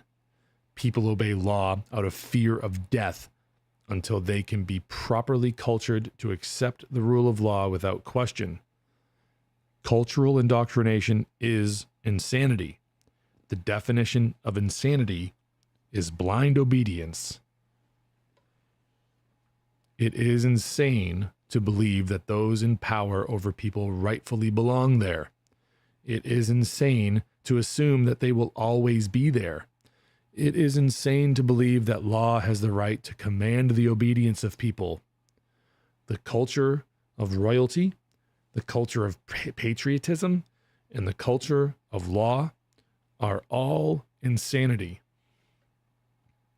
No human being who understands the fullness of their own worth would ever accept the notion that someone ought to rule over them. It is the function of culture to blind the eyes of people to their own worth and to deafen their ears to any speech that may teach them. When culture influence is at its peak, insanity ravages the mind. Obedience is the object of authority, and authority wants no possibility of rebellion. The definition of insanity is blind obedience. Defense of freedom. Culture teaches that only police have the right to defend. It teaches that only authority has the right to decide if you are worthy of defense and what level of defense it will provide. While it teaches that it is never acceptable for you to defend yourself, culture teaches that when the law implements kidnapping and murder to enforce its authority, it is always acceptable. In order to remove all thought of people fighting their masters, culture teaches that revolt is never acceptable. Rebellion without violence is almost always impossible. Culture ensures that authority holds a monopoly on violence, and it has no compunction about kidnapping, imprisonment, and murder. The only way to escape authority is to destroy all tyranny. This is the reason massive wars have been necessary to destroy entrenched tyrants such as Adolf Hitler.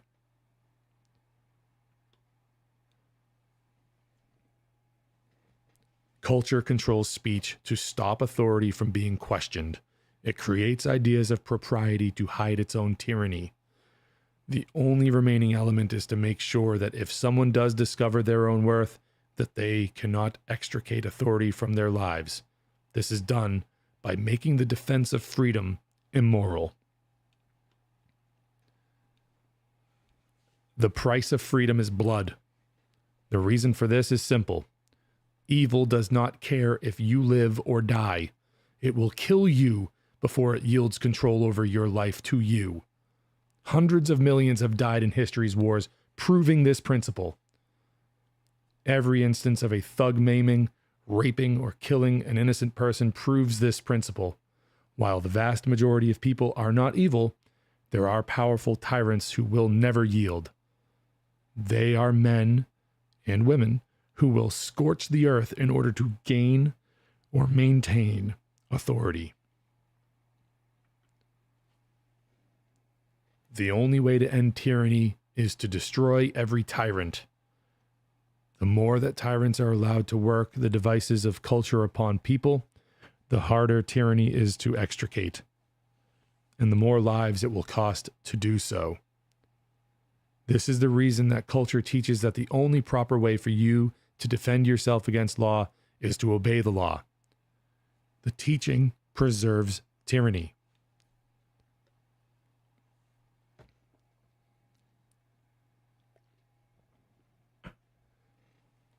$100 million people have died at the hands of communists because so few were willing to ignore the law and instead do what was right. Europe was nearly obliterated because so many people valued the law more than liberty. They failed to stop Adolf Hitler while he was still weak. Removing the true nature of violence from news and relegating its understanding to the artificial violence of entertainment teaches people that there is safety in slavery. News reports enable authority when the true cost of tyranny is removed from view. Culture hides the plainest images of blood from people in order to keep them passive. In reality, evil will stop at nothing to control you, including destroying everything you have and everyone you love. Violence is used in the preservation of tyranny every day. Violence and murder are only weapons of immorality when used to destroy freedom. The defense of freedom is never immoral. Any man who will yield the weapons of violence against innocent people in order to gain authority must be destroyed.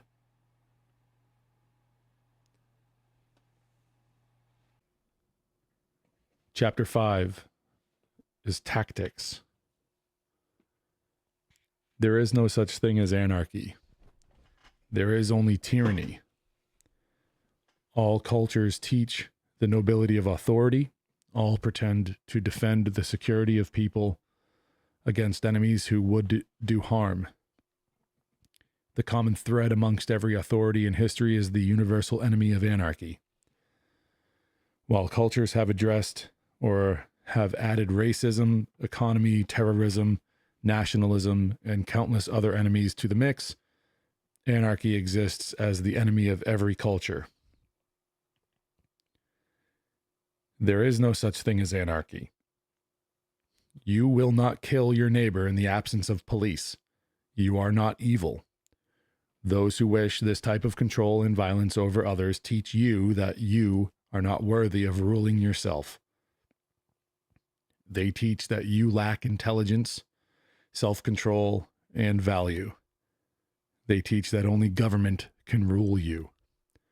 The word government means tyranny. It exists to establish ownership of you.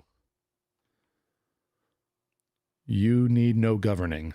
You are a human being, and as such have infinite worth.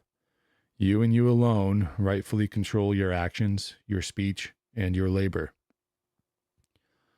All who seek these things of you must receive your permission first. All who do not are evil. Anarchy is a lie. It is created by tyrants to deceive you. There is no such thing as anarchy. There is only tyranny.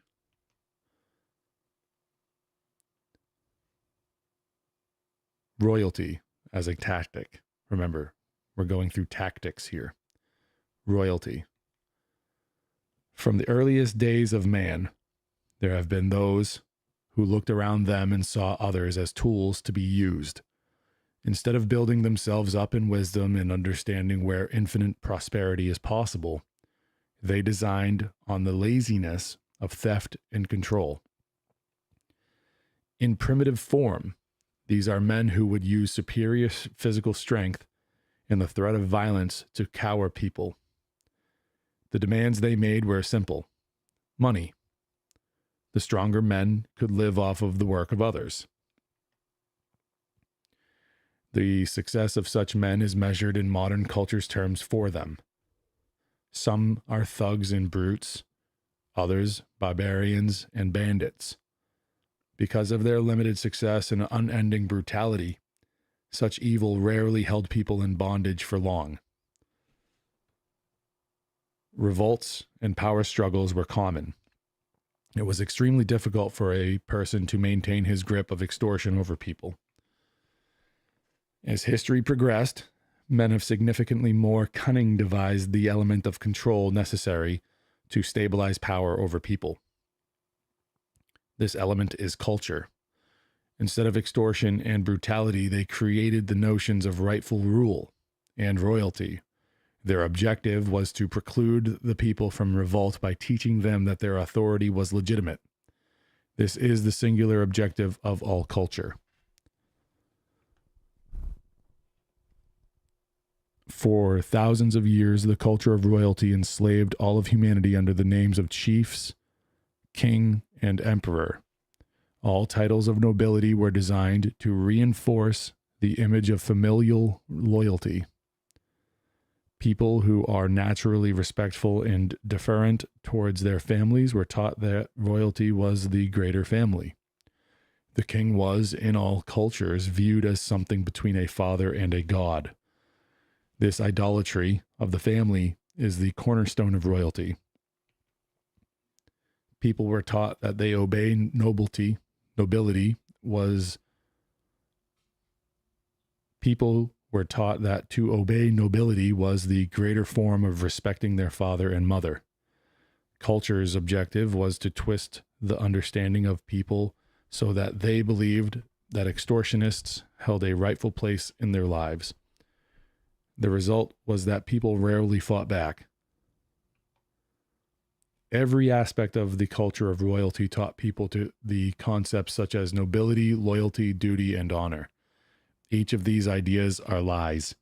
They are designed to teach people that their worth is less than the worth of the king. Without the trappings of culture, he would simply be a thug taking food and labor at the point of a sword. With it, he is His Majesty, the King. All culture is lie, designed specifically to keep the powerful in power.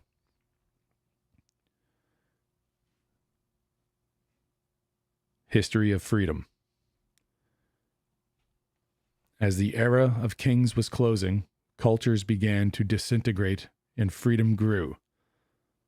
This was precipitated by two very specific and very powerful attacks against royalty: the Magna Carta and the Declaration of Independence. Every time cultures are attacked, people begin to learn more about their value. When rebellion spread among people of astounding courage, culture lost its grip and people were able to see that there was no king who had claim upon them. They started to see a glimpse of their own worth. The engineers of evil understood that the world had finally learned how to see past the culture of royalty. With the astonishing speed of only a few generations, they engineered the culture of nations to replace it. Under the umbrella of nationality, people are slaves to borders more than at any time in history. The power of quote-unquote my king has been replaced with the culturally superior quote-unquote our country. Nations have caused greater death and slavery than any degree of royalty ever envisioned. The history of freedom shows that even as nations grow strong, the cultural lessons from royalty have been learned. Freedom progresses around the world as population increases. Cultures are destroyed by freedom routinely, and the lessons of each new tactic of deceit are being learned around the world. The violence of nations increases as the cries of freedom are raised. Hundreds of millions have been murdered and billions enslaved in recent history, all in futile attempts by evil men to stay in power. As the stability of their empires is challenged, they rain blood upon the heads of their protectorates. The history of freedom shows that such violence is not the growth of evil, but its death. Violence and the enforcement of law are necessary only when culture's grip fails to effectively control the minds of people. The death of kings, the transitions of nations, the mutations of culture, and the violence of governments are evidence of the end of evil. Authorities of all kinds are struggling for breath in a world that is learning how to drown them forever. In the world you and I occupy, the war is already won. We have only to watch evil die. Nations. Nations are a generic umbrella of culture that prove extremely effective for authorities. Nations use commonality in race, language, and heritage to persuade ownership of people. Their only shared agent is the border. As the cultures of royalty disintegrated, nations were created to replace them. Authority sought the same stability of extortion that kingdoms provided, but needed to escape the understanding that people had learned about the tyranny of royalty. They created a new enemy called quote-unquote them, and a new culture called quote-unquote we. Nations drew lines across the globe and eventually swallowed up every inch of inhabitable land known to man. All those who live within these lines become the property of the state. They are taught that they own their governments by means of democracy, communism, theocracy, and race. They are taught that their nations belong to them. This is the culture of quote-unquote we. The truth is that their nations own them. Nations are created and borders drawn to create stability for authority. While royalty improved stability by convincing people that they owed allegiance to authority, nations took a bigger step and taught people that they were the authority. National cultures deceive the minds of people to more effectively extort money and control.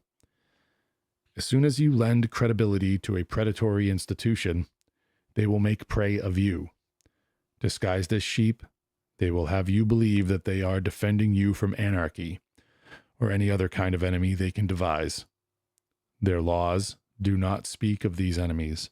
They speak of you, how much money you owe, and what you will do for them. Government is an agent of force. As soon as power is yielded to authority, as soon as you give it license to take life and liberty, it becomes an agent of evil.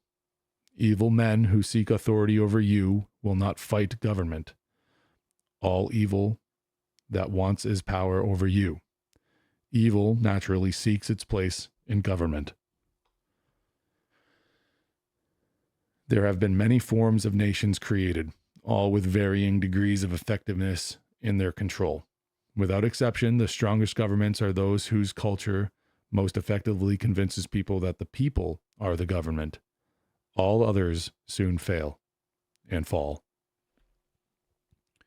This is why democracies are the strongest form of nation possible.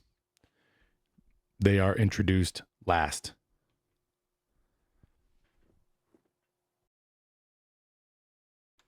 Communism and socialism as a tactic of evil. Socialism, communism, and welfare states all have different applications in history and idea, yet they are all exactly the same. They all teach people that they are unable to effectively produce enough to support their own lives. They are given the enemies of greed and destitution as the reasons why authority is needed in their lives. Communism is the second most effective form of evil that has ever existed, and it is the most destructive ever achieved. Communism taught that people require equality of materials rather than the freedom to create. Communism used the lie that people would be part owners of the government in order to garner their support for slave labor and soldiering. Anybody reading the implementation of communism or its similar constructs should readily see evil. There is nothing wrong with a community helping each other. There is no sin in sacrifice or giving, but as with all culture, these ideas were lies. There is no sacrifice in communism and socialism, and there is no giving. They are always implemented by force. Socialism and welfare teach that people do not own their own labors. They distract people with cultural ideals of duty and brotherhood. Their true nature is the nature of force. Nothing in welfare and socialism is done by choice. Everything is implemented under threat of violence. As with all culture, welfare and socialism are evil. Tyranny has destroyed countless more lives than poverty could ever dream. In times of poverty, only one thing stands in the way of people: government. Governments use violence to restrict freedom and therefore people's ability to better their lives. Under the pretense of ending poverty, authorities have used compulsion and violence to create more death and destruction than any storm, any famine, or any drought. Tyranny has destroyed countless more lives than poverty could ever even dream. In times of poverty, only one thing stands in the way of people: government. Oh, I'm reading this for a second time. Shit, I'll edit this out in the final cut. It is the element of force that belies the tyranny of all socialistic ideals. Without force, there is no evil in them. With force, they are the same as any other government. They bring misery to humanity. Next is dictators. A dictator bears similarity to the kings of royalty while maintaining a culture of nationalism. There is the common belief in history that dictators and kings are noble. Anytime a national culture is strong, leaders are thought of as pure and righteous. Joseph Stalin and Adolf Hitler are just two examples. After their deaths, their people were shocked to learn that the atrocities of their nations were created by them. History records endless testimonies of people who History records endless testimonies of people who believed that the terror in their lives was happening without these leaders' knowledge. National Socialists eventually viewed the terror they brought to Europe as a defensive war. Wherever you see culture supporting an authority or trying to implement an authority, you will find the destruction of freedom. In every culture, people are deceived into believing that authority is good. Even when they can see the tyranny of authority in history, they fail to see it in their own culture. The greatest mistakes of history have been those of inaction. Killing a man because he advocates the destruction of liberty sounds extreme to people of all cultures. Culture indoctrinates people with this thinking. Yet the logic of killing Adolf Hitler, Mao Zedong, and Vladimir Lenin instead of allowing them to destroy the liberty and lives of billions is unavoidable. The idea of killing a dictator in cold blood before they murdered millions is offensive because the cultures who protect these leaders designed themselves that way. And so evil prospers. Peace is found when people stand for morality and reject culture. Defend freedom at all costs and at all times, and peace will rule the world instead of tyrants. Morality enforced.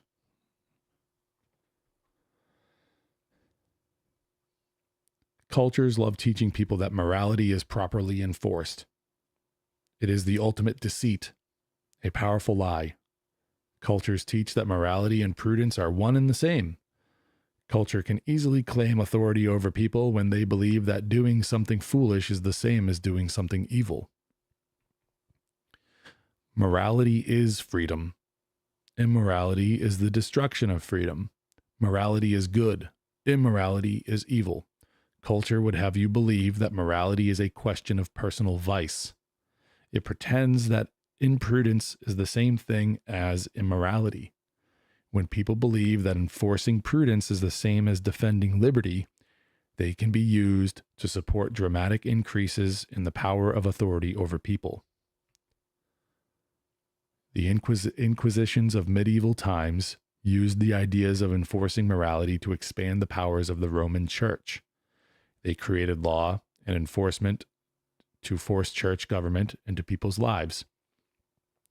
It was culturally acceptable because they were enforcing quote-unquote morality instead of simple arbitrary control. The American prohibition of alcohol was touted as a way to counter the effects of alcohol's control over people.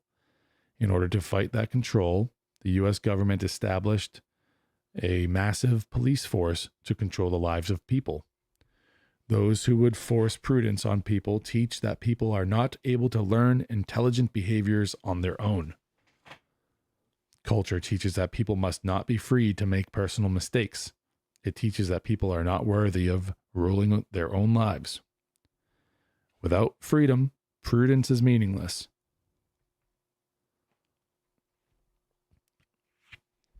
Environmentalism. Remember, this is a tactic of evil. Environmentalism shares the ideals of communism. It teaches that greed is the enemy and that those in search of money will destroy the earth. The enemy of greed is the same enemy that communism employs. It is the same lie. They both teach that without authority, free people will destroy themselves. They both teach that government is necessary to enforce security. Environmentalism has one new twist on the ancient lies of evil. It teaches that the dirt you stand on is more valuable than you. It teaches that authority is necessary to ensure that you do not destroy it. As with all evil, it really only cares that you obey. What excuse people choose to follow is of no concern to evil. Culture teaches that the only security to be found in life is in government. Only they can secure your water, your air, and your food. Yield authority to them. The strength of environmentalism is that it can be used to regulate every aspect of your life. Transportation, food, housing, energy, and communication, they all fall under this umbrella of regulation and control. Environmentalism is just one more excuse to implement slavery. Bureaucracy. It is extremely important to see that bureaucracy is not just an inconvenience. The slavery of bureaucracy lies in force and compulsion. Those under its power are taught to overlook bureaucracy as just another fact of life.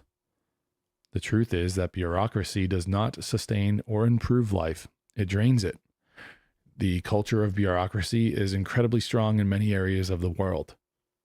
It is able to convince people that they are free while subjecting them to reams of licensing, fees, permissions, and reporting requirements.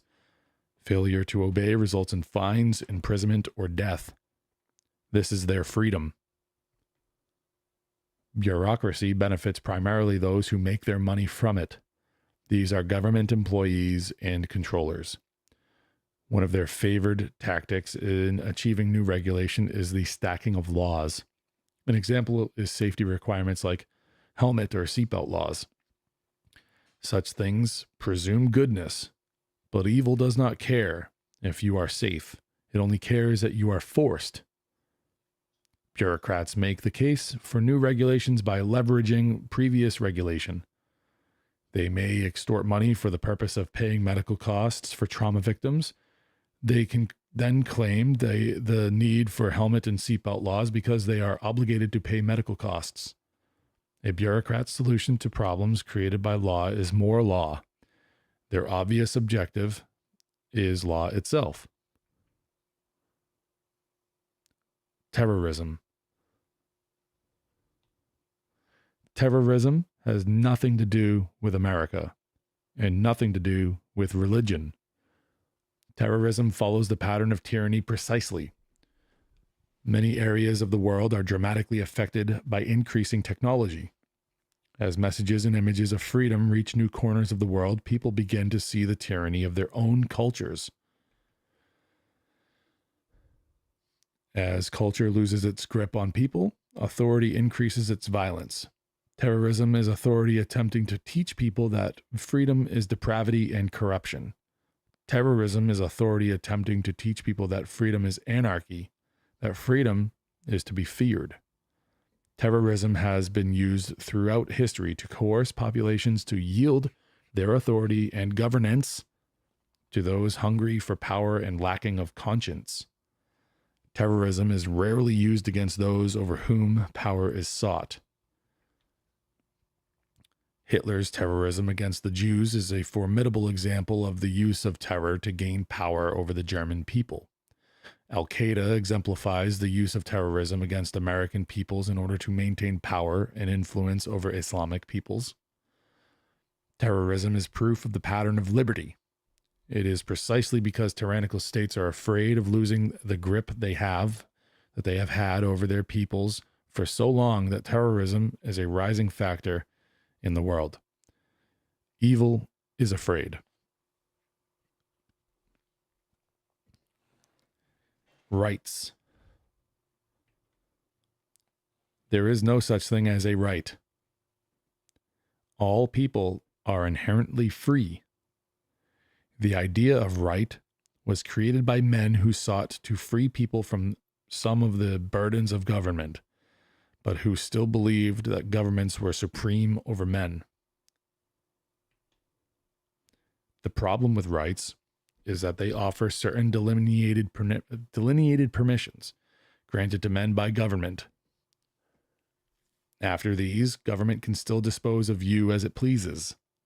Even in measures of restriction, there is still this still teaches people that they have less value than law. The truth is that you are free, and there is no authority that has any claim upon you ever. You are, by your nature, already free. This is the value of a human being. Law enforcement. Culture teaches that police are the only ones whose right it is to defend a people. It teaches that if people were able to defend themselves, anarchy would be the result. The penalty for defending yourself instead of relying on police protection is usually extremely severe. The reason is obvious. It shows the ultimate tyranny of law. If you aren't helpless, then they have little premise to remain in power over you. The intention of law enforcement is not to defend your liberty. It is to defend the stability of the machines of extortion. Laws do not say, quote, no killing, no raping, no stealing, end quote. Instead, they are volume upon volume of minutia controlling every aspect of life and destroying liberty wherever they go. Every government agency are enforcers of these laws. The law is not righteous, neither are the enforcers of it. It is a mistake to blindly respect law enforcement as noble and brave. Laws are designed to control, not to protect. An officer of government may believe that what he is doing is right. This is exactly what culture wants him to think. Every single one of the hundreds of millions who have died at the hands of government died under legal premise. Law is not morality. Laws, rules, and regulations by themselves are of little danger to humanity. They presume authority to rule over you, and culture demands that you obey them, but they would eventually be ignored as people test and finally discover freedom. It is the violent enforcement of law that bears the ultimate evil. Enforcement is the core of law, since all laws require enforcement in order to control people. Respect for law enforcement is an invitation to tyranny. Every culture in the history of Earth, has taught its people that police are good and noble. Medieval knights excused their tyranny by calling it chivalry. Terrorist cultures excuse theirs by calling it religion. No matter what culture you observe, you will find a belief that the enforcers of law are good. The important question has nothing to do with the nobility of the people who enforce law. It is a question of the nobility of the law. Presuming the righteousness of the agents who enforce the law is precisely what cultures are designed to do because they excuse the nature of the law. This invitation is exploited heavily by history's dictators, kings, and mafias. What better place to hide atrocities large and small than the very group of armed men who hold a monopoly on violence and respect? The penalty for disobeying authority is always death. All who have stood in the open rebellion against existing powers throughout history were killed. Today, even in quote-unquote free nations, men are killed for rebellion. If they cannot force you to obey with intimidation, they use threat. If threat is not enough, they use kidnapping and imprisonment. If that fails, you will be murdered. Which law you break is irrelevant. Even such a little law as a speeding ticket, fail to pull over, resist arrest, try to escape, or fight back. It happens regularly. The penalty is death. Price of government. The stiffest penalties of law are reserved not for those that you are to be protected from, but for those who fail to pay the price of protection. The entire purpose of evil is to enslave you, to destroy your freedom in order to make you a tool for someone else's use. Just as mafia extortion rackets reserve brutal beatings for those who fail to pay the tax, the world's most effective governments use a system of threats abuse, intimidation, imprisonment, and death to ensure that taxes are paid. This isn't a side note. This is the very purpose for why cultures and law are created, to sacrifice your labor for the benefit of your masters. When law challenges its competition, it labels them criminals and racketeers. The definition of racketeering is the creation of a threat and then charging the protection for protection against it. Such racketeering is institutionalized slavery. Mafias and governments follow the same pattern. History shows us that the names given to each are a matter of who is the more successful extortionist. So here's a summary. Nations lay claim to people based upon where they are born with respect to imaginary geographic lines. The truth is that a nation is simply a group of people with guns who will kill you if you do not obey them. Borders and land masses have nothing to do with your value as a human being. They are created to offer rulers stability as they exercise power over you. We, quote unquote, we, is the word commandeered by culture to legitimize the borders and boundaries of law. You are obligated to obey law under penalty of death because you are a part of the quote unquote we within an imaginary geographic line. This is not a we you have joined by choice. This is not a we you can escape. Your ownership of land, your family, and your values are not important to we. In our world, the only escape from the tyranny of we is to substitute one we for another, assuming we let you. Evil would have you believe that you are a subject of borders. This is a lie. After millennia of kings, those who were not royalty but sought power found a way to seize it. Nations allowed evil men to remain in control of culture and law, to have authority. Hitler called his version National Socialism. Vladimir Lenin called his version communism. Some are called empires, some theocracies, and some democracies. All have one thread in common: the supremacy of the state. Under nations, culture teaches that no one is above the law. And because nations are defined geographically, no one can escape the law. Put more concisely, nations teach that you are worth less than the law. The definition of evil is the destruction of freedom. If governments were what they pretend by choice, they would not be government. They would be charitable institutions. Since choice is destroyed, freedom is dead, and whomever can control the government prevails. Governments, by definition, hold a monopoly on violence. Those who seek power over you will not fight your government. Why fight it when what they wanted to begin with was authority over you? You already have the institution of evil men seek. It is natural for evil to seek its place in government. History shows us that every nation ever devised can and will be used as a tool on behalf of evil men. Evil seeks power. This is an immutable truth. The more power you vest in government, the more evil you will find there.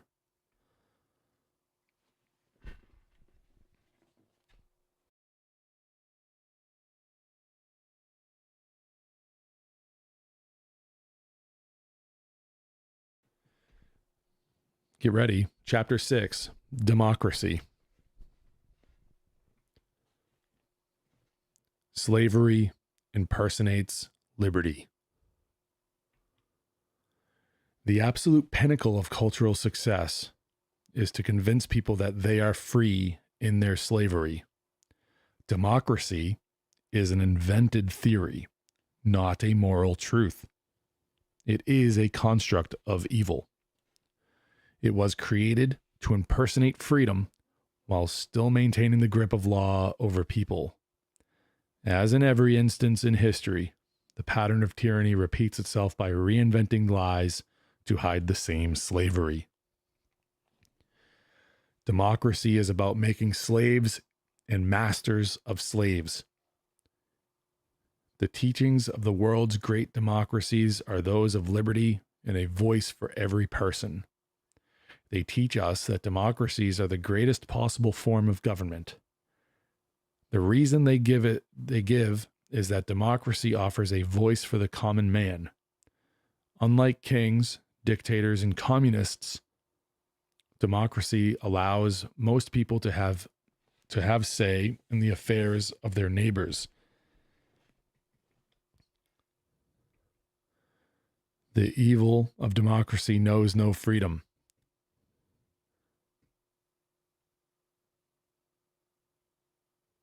A free person has none to enslave him. Instead, democracies offer everyone the opportunity to enslave you. Majority rule.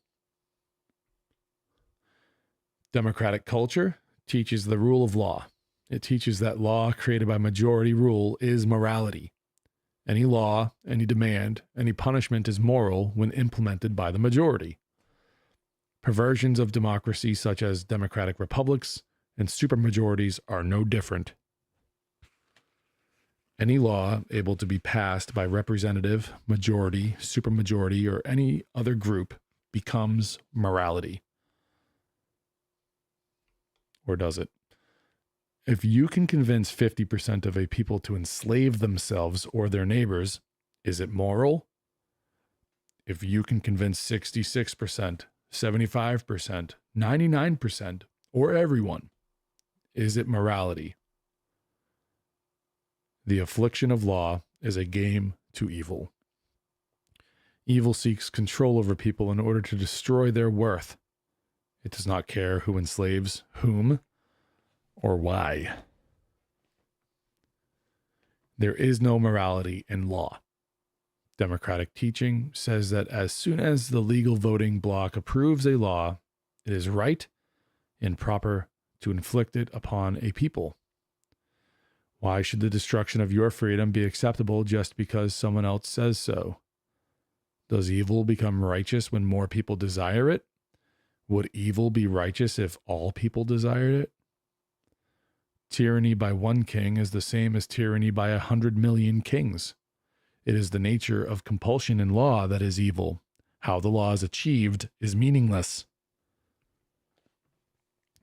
Hiding tyranny in the constructs of representative government and majority rule is commonplace in our modern world. After so many millennia of royalty and warlords, people have learned to see some of the evil in tyranny. Thousands of years were required to discard the notion of nobility and divine right of rule. Today, many in the world have an understanding that there is no birthright to rule over others as a king. But the deviousness of evil has pushed that burden upon individual concepts instead of upon itself. Evil teaches modern peoples that royalty and dictators were a mistake, but that submission to your neighbors is right. In early U.S. history, the majority allowed the enslaving and systematic dehumanization of Africans. Did the law of democracy moralize slavery?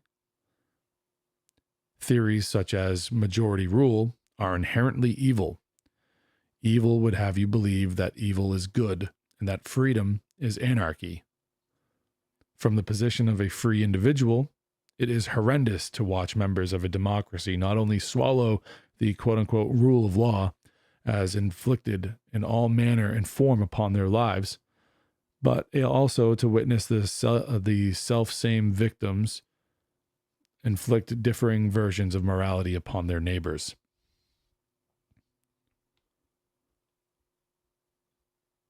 Some people believe that democracies are a safe and proper form of government since the majority of people are decent. They believe that the majority will set proper rules for the minority. This belief teaches two lies. First, that there is nobility in law, that it is right to force the minority to obey. Second, that the minority, who, if left to themselves, will destroy the lives of everyone else. The minority are controlled and forced by a system of police and law to conform to the correct manner of behavior defined as crime.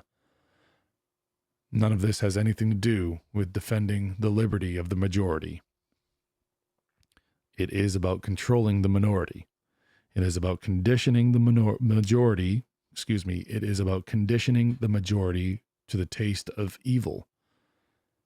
The thirst for power over others is the lure of democracy. There is no majority. The modern history of powerful democracies has shown that there is no such thing as the quote-unquote majority or the quote-unquote minority. Factions of ideologies within populations fragment democratic societies into countless splinters. Different approaches, compromises, and rules break apart any possibility of a single majority, while still creating endless compulsion via law. Because of this, you are guaranteed, regardless of who you are, to be in some majority circles and some minority circles. You will taste of both the control over others in dictating law and the slavery of having law dictated upon you. Your neighbor, who may otherwise think like you, will be willing to sacrifice your liberty to achieve some of his means. Likewise, in a democracy, you will be tempted to make criminals of your neighbors. As soon as culture teaches people that it is right and proper to destroy liberty under any premise, authority splinters and tyranny grows. Violence and destruction. Democracy creates violence and destruction. Democracy teaches people that it is proper to inflict your will by force upon others.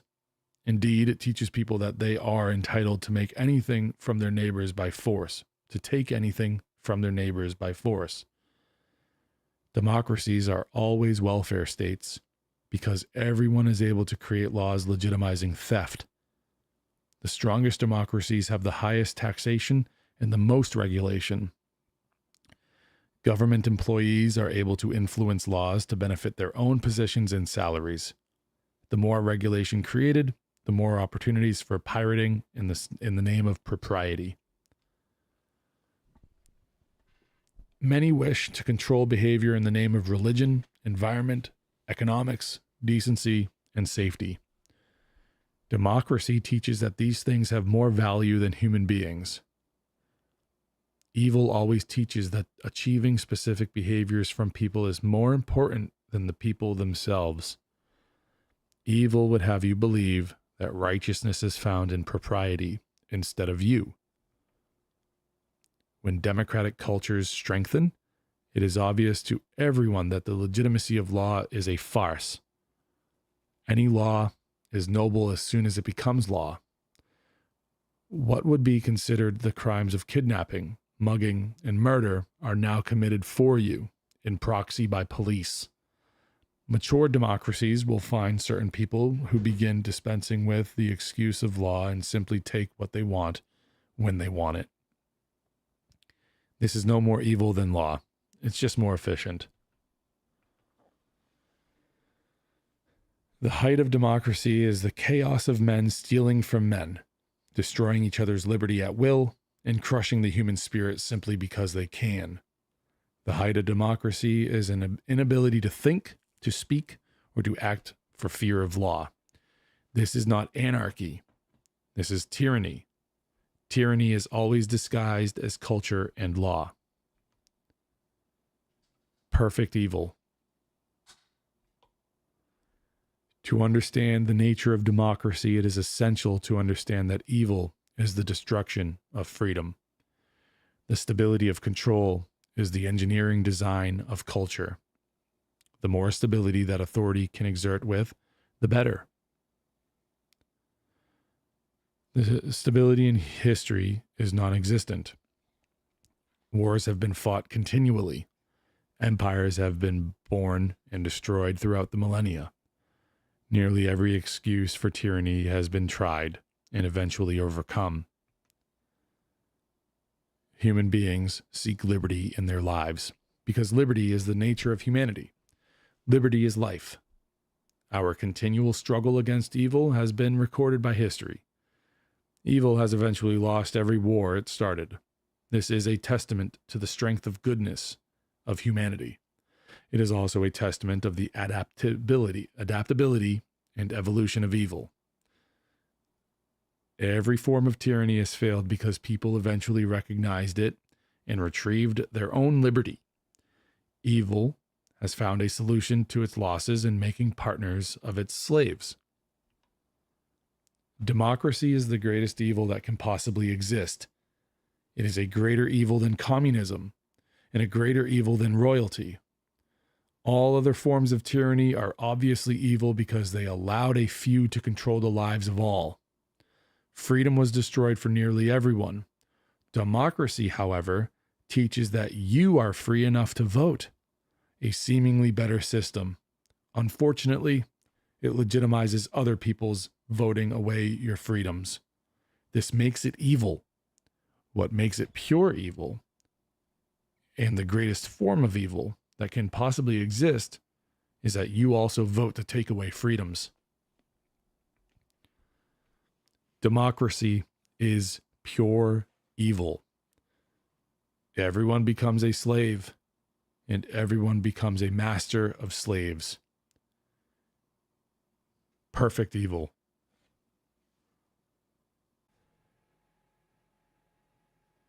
Chapter 7. Economics. Economics is the study of the trade of work. The principles of money are scientific, and as with all truths, simple and easy to understand. Government institutions have created artificial ideas such as employee, corporation, and dollar to enable them to control your labor. Their objective is to confuse you and make money complex so that they can more easily take it from you.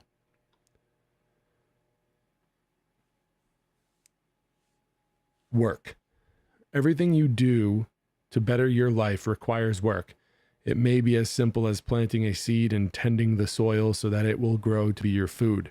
It may be washing the dishes so that you can eat from a clean plate.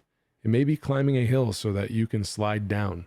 You do everything that you do to benefit yourself and those you love. Trade. You may not be good at building some of the things you want. You may not want to plant your own food. Trade allows you to do different kinds of work, but to give that work to others in exchange for work they provide you.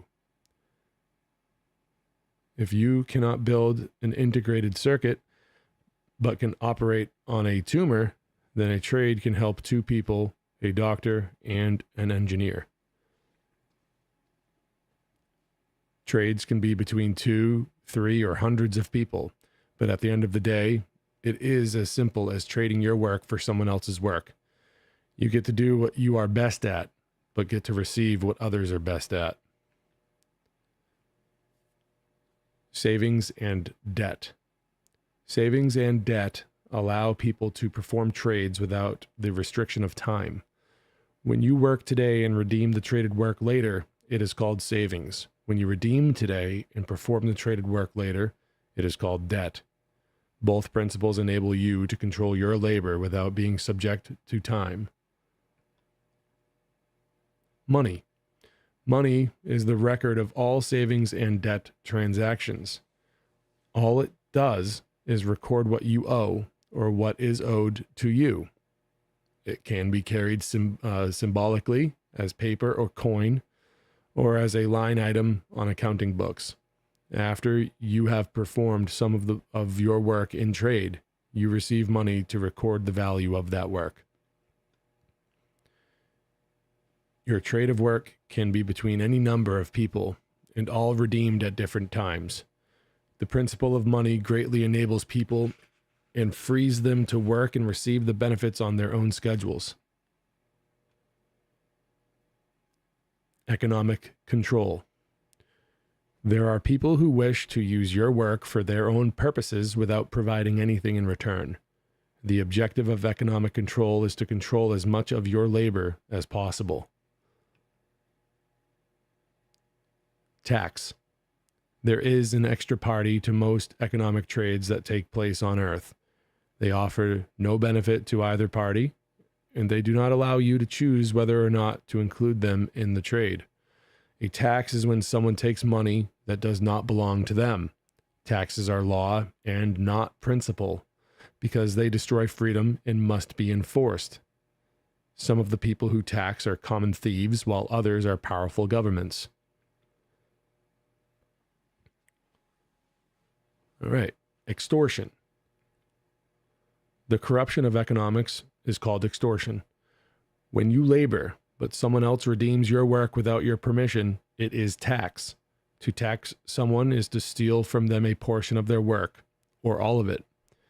Under taxation, you work but gain nothing in return.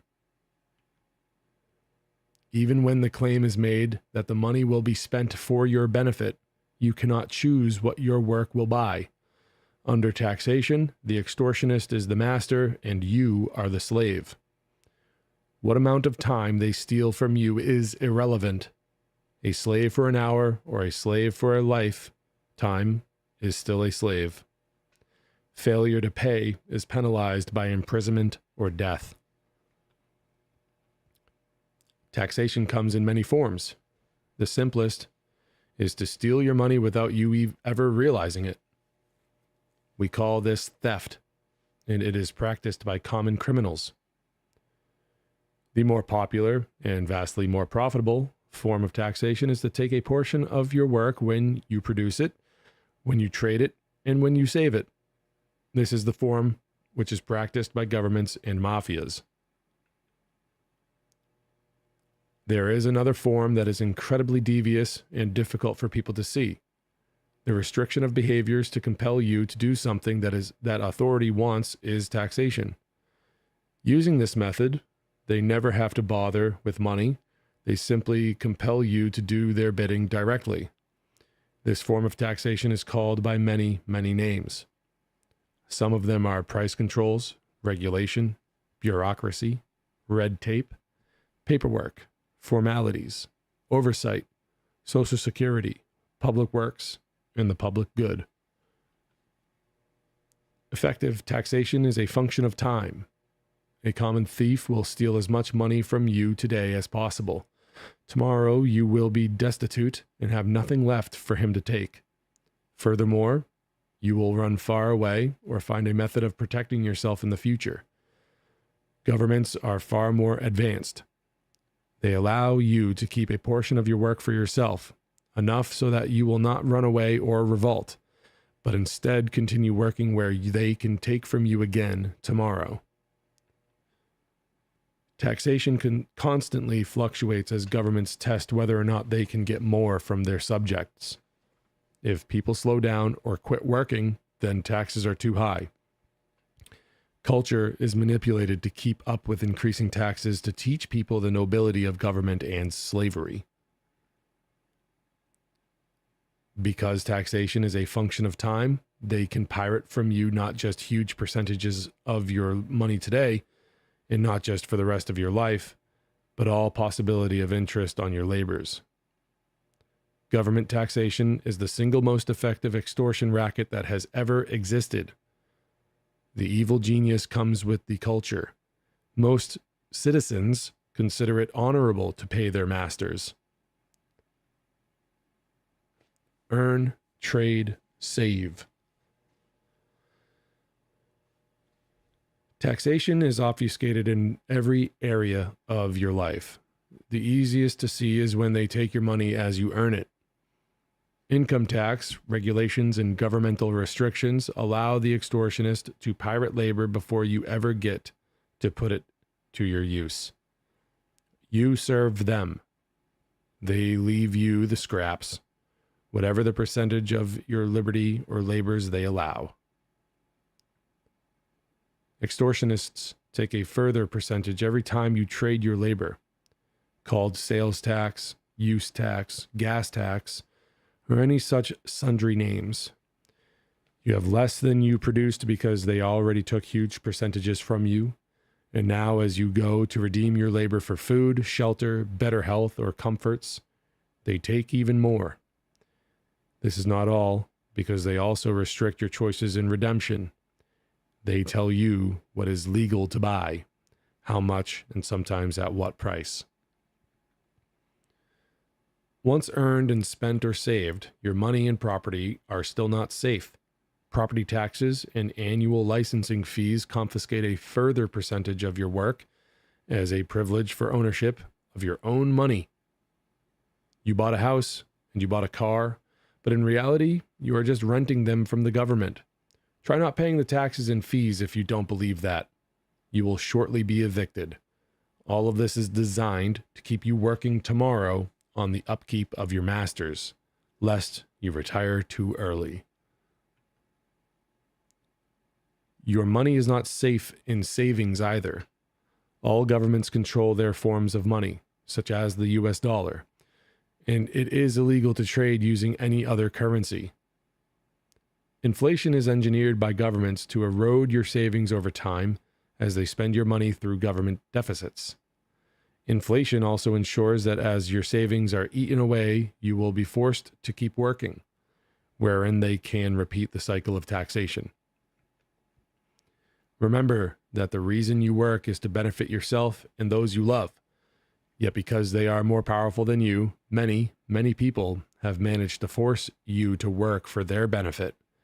This is economic control. This is the purpose of government. Governments are predatory institutions. Economic culture. Make no mistake, you are a slave and government is your master. The brilliance of your masters, as opposed to conventional slavery, is that they allow you to believe that you earn what you work for and that you own what you buy. It keeps you complacent and agreeable. Taxation is a function of time. They will take just as much today as keeps you laboring in their behalf tomorrow. Cultural ideas like public servant, public works, public good, public protection, and Social Security illustrate their deviousness. They have actually convinced people that having their money stolen under threat of death is something to be desired. Remember, it is all for your own good. Constructs such as employee, job, corporation, and legal tender are rackets engineered by highly skilled extortionists to restrict behaviors and confiscate wealth.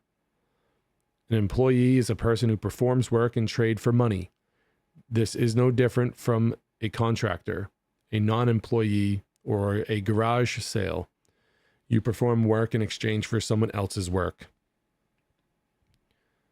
You create wealth to feed your family and to benefit your life. Employees, however, are constructs of governments to restrict economic behavior. What's the difference between an employee and a person who only performs some work? If you gather together the thousands of pages of laws, you'll get the idea of who benefits from the artificial ideas of employee and corporation. Governments play employees and corporations off each other to divert anger over the loss of freedom from its proper target, the extortionist. Corporations are constructs invented to restrict the collective behaviors of people. If one person can work on a task, it is clear that many can group together to accomplish more complex tasks. Normally, this would just be you and me agreeing to do something together for the benefit of someone else in exchange for money. Corporations are, quote, creatures of the state, end quote, as governments call them, created to abstract the average person from the simple truth of people conducting trade. If government acknowledged the mammoth restrictions they put upon you, which tell you where you can and cannot trade, what you can and cannot trade, how you can and cannot trade, and at what price you can and cannot trade, they would have an instant revolt. Corporations allow them to create a demon to hide their own lusts for power and wealth. Corporations today attract the wrath of people as polluters, greedy conglomerates, and usury employers, despite the truth that a corporation is just you and I trading work. All of this is designed to hide the most advanced extortion racket in history. Cartels and monopolies. A corporate monopoly is hailed as evil because it destroys consumer choice. Governments tell us that monopolies force you to purchase a given product at a given price. The truth is that there is no force. You have at least two alternate choices. First, don't buy the product at all. Second, start your own group to manufacture the product. Given the supposed evil of a monopoly, what solution do governments offer? Government control. Government is the only true monopoly. You cannot choose whether or not to buy their quote-unquote services. Opting out is called treason and tax evasion, and authority will come to your door with guns. They will imprison or kill you.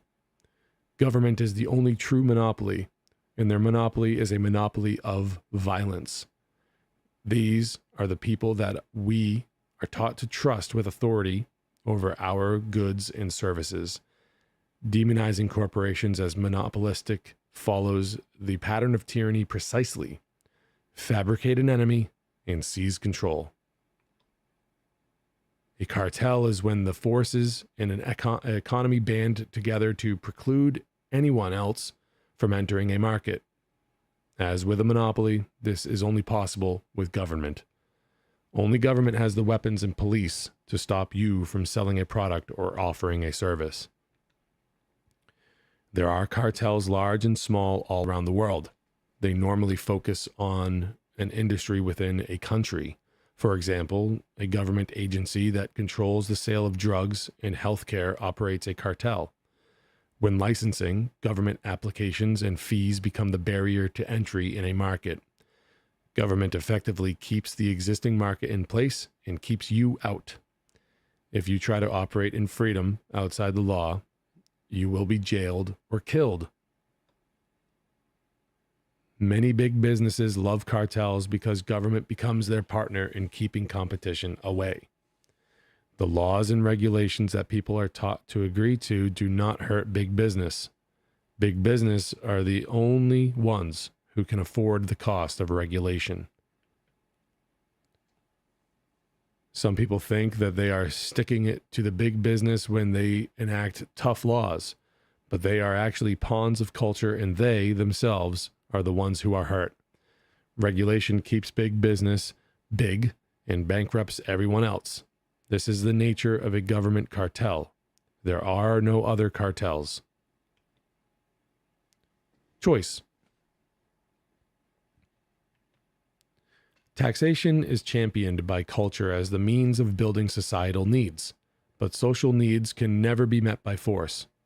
A person who does not purchase a thing by choice can never gain benefit by being forced to pay for it. Welfare and the public good cannot be served by extortion. Only the owner of work can rightfully decide where that work is redeemed. All else is thievery. All claims of need and public good that are not met by free will are the lies of culture.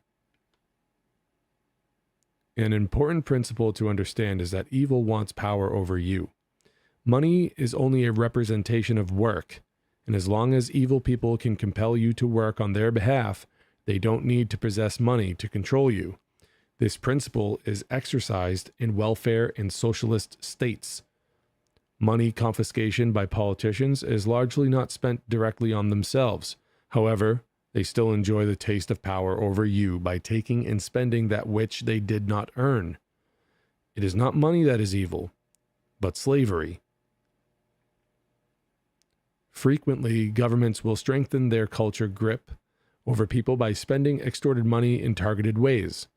Just as mafia dons and drug lords are known to spend on social projects for the benefit of the poor, Governments use money to fabricate enemies and impersonate righteousness. They spend lavishly with other people's money on public works and welfare. In so doing, they pretend to be the saviors of the people, while condemning the rich, socialism, or the Jews, Nazis, or freedom itself, terrorists. The pattern plays out in 1,000 ways, and the artificial enemies are always different, but the result is always the same. Governments do not always spend money on themselves, but they always increase their power. Remember that money is only a representation of power. Its only value is in its ability to convince others to work on your behalf. Money's value can be widely fluctuated depending upon how you view it at any given moment. Those in authority over you know very well that money can have vastly more value than the numbers printed on the front when you use it as a weapon against one group to benefit another. They claim to exercise authority with no gain for themselves. This is a great lie of evil, used liberally in democracies. It is a debt paid by slaves to be collected by authority in loyalty and allegiance. For all who wish to feed the poor of the world, there is only one solution: end authority. Freedom solves the world's ills. The reason the earth has widespread poverty is simply because people are not free to pursue prosperity. A free people are a prosperous people. Government debt.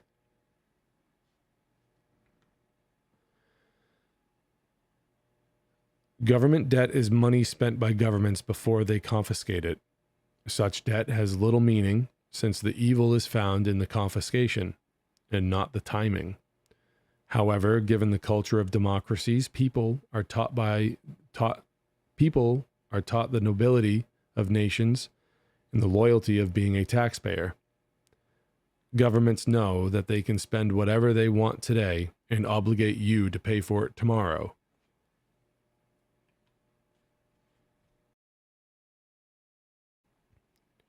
The nature of national cultures is such that even when the threshold of extortion is less than government spending, by the time the debt comes due, cultures convince people that it is their debt.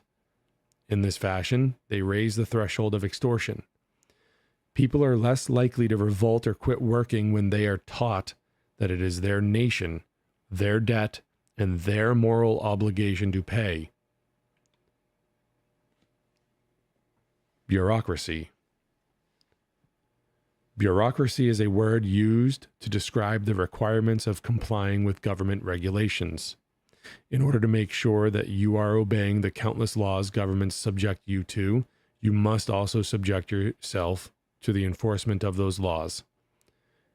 Innocent and necessary in the eyes of culture, the truth is that bureaucracy is the patent nature of slavery. Evil seeks control over you, to destroy your liberty, to destroy your spirit. The more you must do by force, the less freedom you have, and the stronger evil is. Every culture teaches the nobility of law enforcement. They teach that law enforcement prevents murders and rape. While it is entirely possible that they do on occasion stop violence, the vast majority of modern law enforcement is designed only to destroy liberty and extort wealth. Every visit to a motor vehicle's bureaucracy, every tax form, every time you are pulled over, every ordinance you comply with at home or on the job is law enforcement in action. The culture of law enforcement is one of protection. Their protection exists only to the extent necessary to convince you to submit to everything else they demand of you. The law teaches that you must comply with reams of bureaucracy and enforcement in order to protect other people from you. You are taught that you must comply with extensive enforcement because you cannot be trusted to live peaceably. While culture teaches that the nature of criminality is murder, rape, and theft, Almost none of the enforcement of law has anything to do with such things. The reason is obvious. You are not evil. You do not do such heinous things. There is very little reason to believe that those around you are any less moral than you. And yet, somehow, to support that basic definition of crime, millions are employed as agents of law.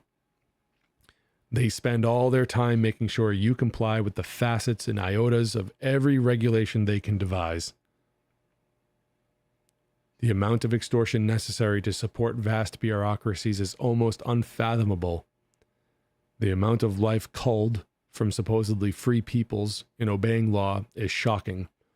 Yet evil has what it wants: enormous control, dramatically diminished liberty, and huge sums of your money.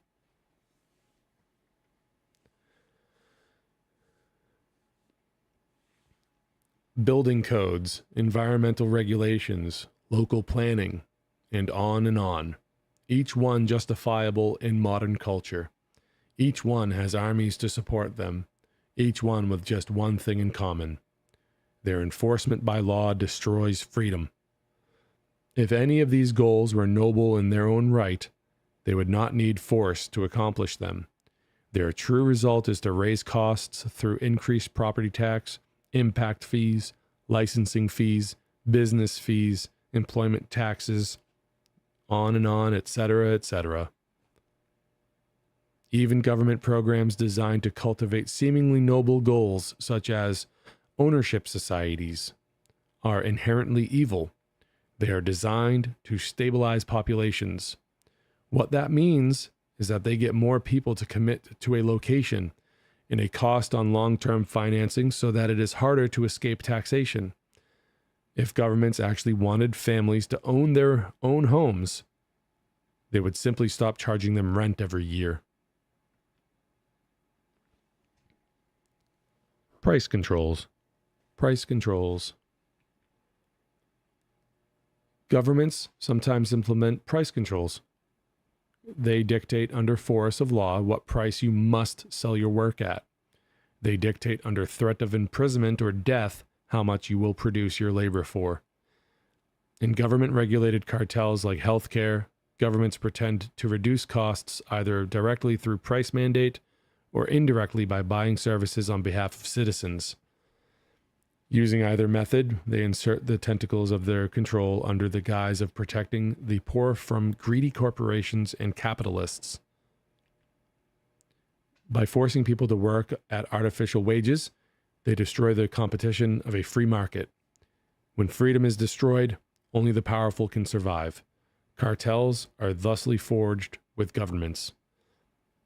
Powerful businesses watch their weaker competition fall to bankruptcy. Government makes sure it is prohibitively expensive to enter the market with fees and licensing requirements.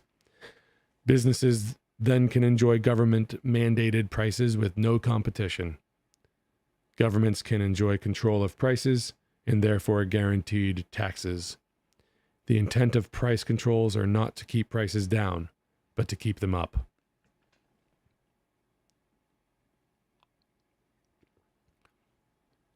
Big business loves government regulations. Regulations ensure that only the well-established and extremely well-financed can compete. People seeking to trade skills, products, or expertise are burdened by the impossible demands of government. Thusly, big business is an extension of the compulsion of government.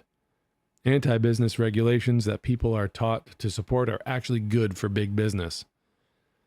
Instead of hindering them, such regulation destroys your liberty. Protectionism.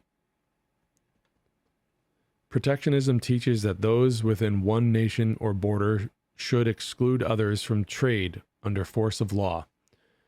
This takes place as restrictions on buying and selling products and services as well as employing people. Why should the citizens of one nation be less entitled to wages or a job than the next? Protectionism is that simple.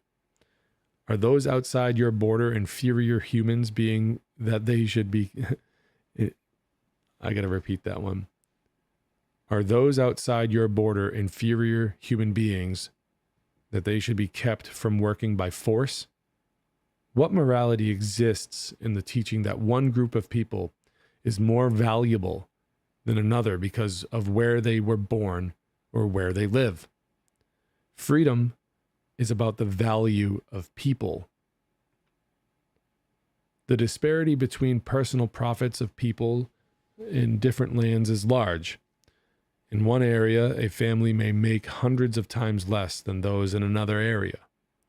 If all people have the same value, why is force employed to stop the poor from earning money at any job they are willing to perform? If the poor want to sell something to a powerful nation, and the people of that nation want to purchase it because it is sold at a lower cost, why should a government wish to hamper what benefits both peoples? Governments use force to stop items from being sold within their borders at lower costs than what those in their own nation will produce. We are taught that their reason for destroying the liberty of people is that they are protecting the industries of the land. It is not hard to see the truth in evil when government extract large percentages of money from trades. The higher the cost of the product, the higher the extracted rate tax. Protection, as always, is slavery. Education. Governments control education for the purpose of culturing employees. The objective of state education is the stabilization of the tax base. Schooling, education, and knowledge are not the same thing. One is not a natural result of the other. People grow in knowledge when they learn truth. Teaching and schooling are meaningless when students do not seek wisdom. They are likewise meaningless when that which is being taught is not wisdom. In order to learn, people must thirst for knowledge. Force and compulsion cannot accomplish this. Law does not pretend to teach people their worth or abilities of achievement. Law desires only that you learn obedience. Not only does law provide a way for students to learn the merits of social and economic obedience to authority, it enforces a near-perfect monopolization against all other teachers. Private schools and parents themselves are nearly shut out from teaching children the one lesson they need, an understanding of their own value and potential. When people understand that their minds are truly capable of anything, that they are able to learn and grow according to their dreams, they tend to make poor citizens. They question culture and oppressive authority. They reject taxation. They are stronger, more peaceful, more prosperous, and more independent. All of this is wonderful for humanity and destroys evil.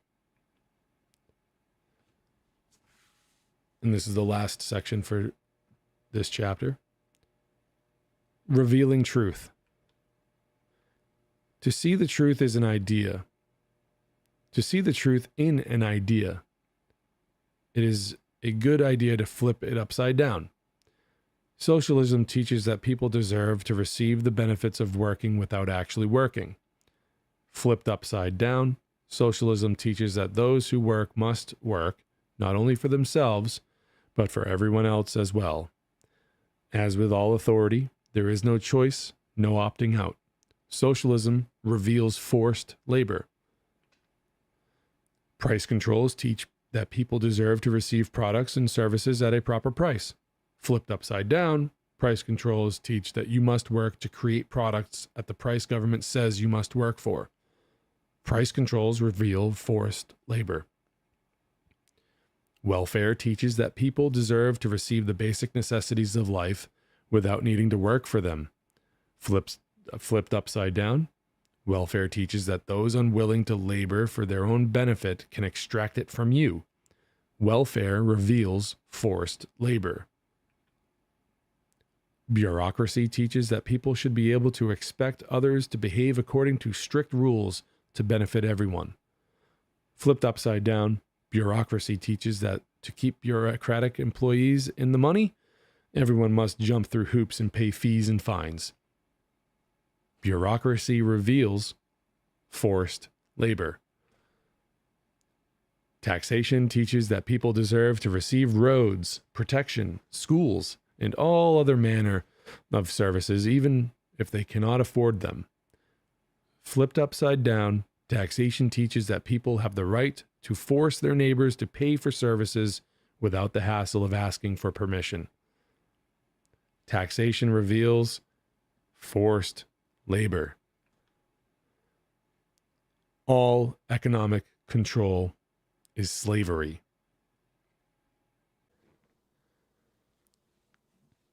Chapter 8. The Pattern of Liberty. The pattern of tyranny has repeated itself throughout history. It cycles in every instance of evil, large and small. The pattern of liberty, however, is a singular flow that has been progressing slowly since the beginning of time. Evil has been on earth as long as man. The tactics of evil have changed infrequently, and only do so when forced by the progress of liberty. Every time liberty has progressed, one of the ideas or concepts of evil has died. When cultural control over people is broken, the pattern of liberty takes another step forward, and culture has been forced to adapt to maintain control over people. By using threats of death, torture, mutilation, and imprisonment, every kingdom on earth has prospered. War created the empires of history, and culture preserved them. All who would not submit to the rule of law were killed. Such ignorance of the power of culture is a thing of the past. Modern technology, brought by increasing degrees of freedom, is allowing the people of the world to see culture for what it is. The pattern of liberty shows how freedom has progressed through history. While cultures around the world teach that evil's control is strengthening, the pattern of liberty shows clearly that evil is weakening. The pattern of liberty predicts the ultimate failure of culture and the ultimate end of evil. Progress through history. The pattern of liberty tracks the destruction of ideas and empires through history. It also tracks the progress of principles and technology. One such technology is gunpowder. One of the defining technologies that dramatically altered the scope of culture was gunpowder. Prior to its availability, only those who could amass strong armies could effectively defend their land and families. This meant that people were heavily at the mercy of governments and kings. Once gunpowder became available, even small bands of families could challenge the mighty castles of empires. Gunpowder reshaped the kingdoms of earth by empowering people to challenge the violent control employed by the lords of war.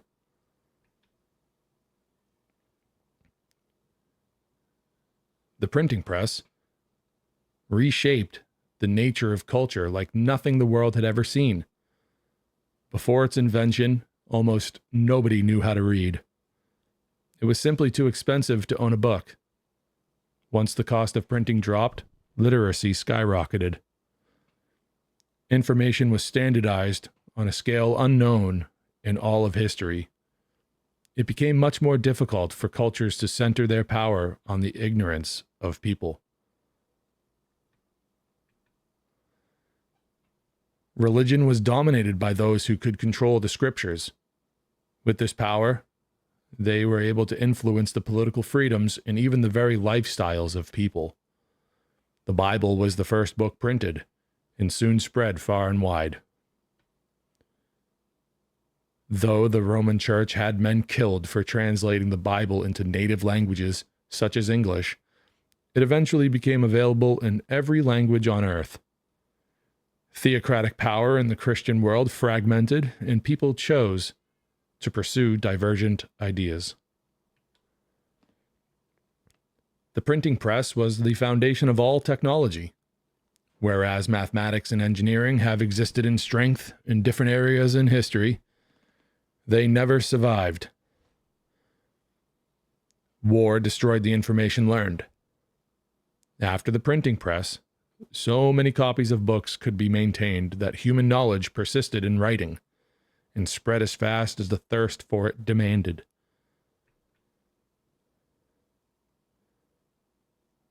The Great American Experiment was a proof for the world. It dared to call the bluff of culture and test what people would do with liberty. Whereas culture had long taught that people were not able or worthy of ruling their own lives, the American Rebellion taught people that they were fully able to live life without a king. They taught by their actions and writings that men were worth more than governments. This experiment in freedom lived past its first test as they defeated the armies of King George. The shock that rang through the world was enough to shatter the bonds of the culture of royalty that had enslaved Earth for thousands of years. The internet and modern computing power have destroyed cultural ignorance once and for all. Like the printing press before it, the internet has made possible the widespread dissemination and near indestructibility of information. The bonds of culture are founded in the control of speech and control of mind. When people are free to speak what they think, people learn wisdom at an astonishing pace. For cultures to succeed, they require imposed ignorance and cultivation of planned thought. As soon as people question the rule of law, authority is lost. The cultural shift away from intellectual property is a telltale sign of the end of government rule. In the past, information was regarded as owed by the people who developed it.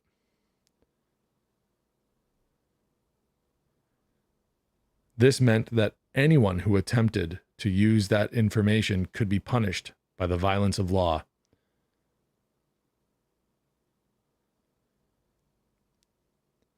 The future holds a shift in thinking that few will be willing to accept until they see it happen. Intellectual property is not a principle. Since it must be enforced by restricting the liberties of people, it is an idea and a construct of law. The shift that awaits the world is one of the impossibility of enforcement. Law will struggle mightily in defense of authority and taxability, but will ultimately lose. This is the power of global communication and information retention. Nearly every law will become impossible to enforce. The principles of computing power give the freedom necessary for people to escape tyranny. Violence replaces culture. When cultures break down and the authorities they protect are threatened, violence grows. Violence is a necessary component of control. Violent enforcement is necessary to ward off sedition. Violence changes the dynamics by making the cost of freedom death. Every time the pattern of liberty has progressed throughout history, violence has increased. The future will be no different. As people learn about freedom and see what is possible in their own lives, evil will clamp down. Authorities will employ greater degrees of violence as they lose their grip on power. This is the death of a culture. This is the meaning of war. As the pattern of liberty reaches its final step, the most oppressed cultures on earth will lose adherents the quickest, and those cultures will produce the most violent crackdowns. One of the evidences of this violence is terrorist attacks. Those in modern times are no different from terrorist attacks in history. Oppressed peoples do not want to be oppressed. When they learn of freedom, they seek more of it for their own lives. Evil cultures always demonize freedom. Because the United States of America has been historically freer than other places, it is attacked by terrorist regimes in an attempt to teach enslaved peoples that freedom is weakness.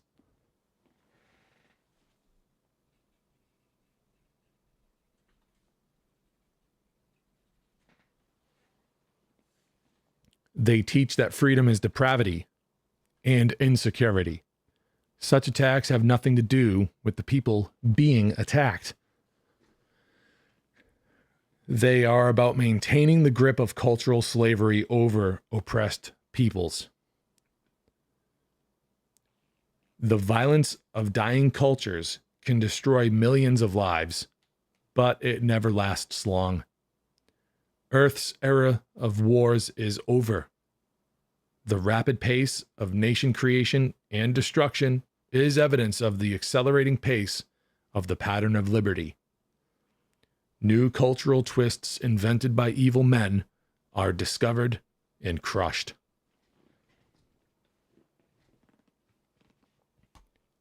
Technology and population. One of the principles of history is that freedom is a function of population. Population growth endangers tyranny.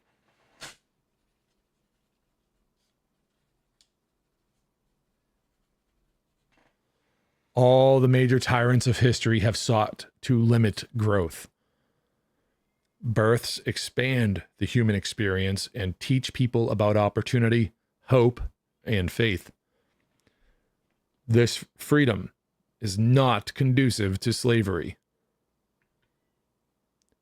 The more people that live in a culture, the more dissent you will find.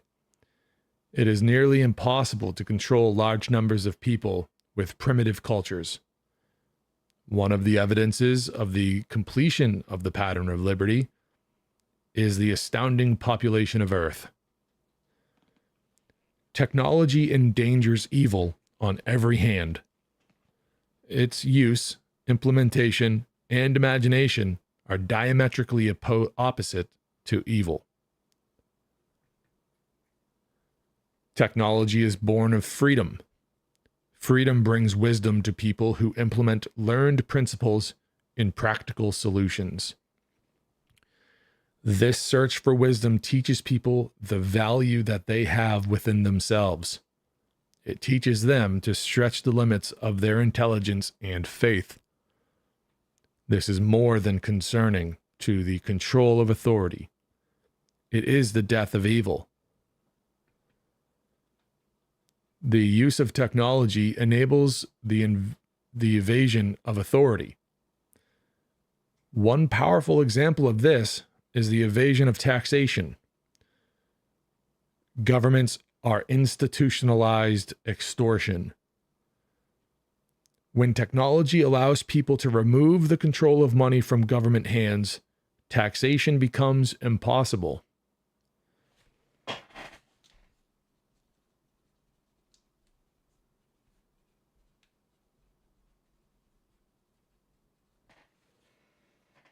Advanced encryption and anonymous peer-to-peer networking technology allows for exactly this. Economic exchanges are freed from the bounds of legal tender and regulation. The future of technology brings the impossibility of tracking money and enforcing taxation. This transition will be marked by violence as governments try to salvage their monstrous rates of extortion.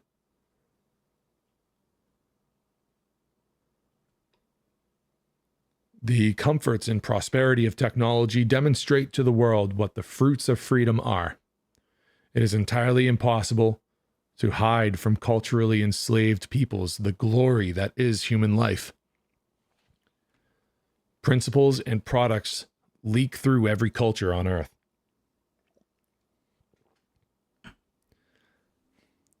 The kings of old have fallen.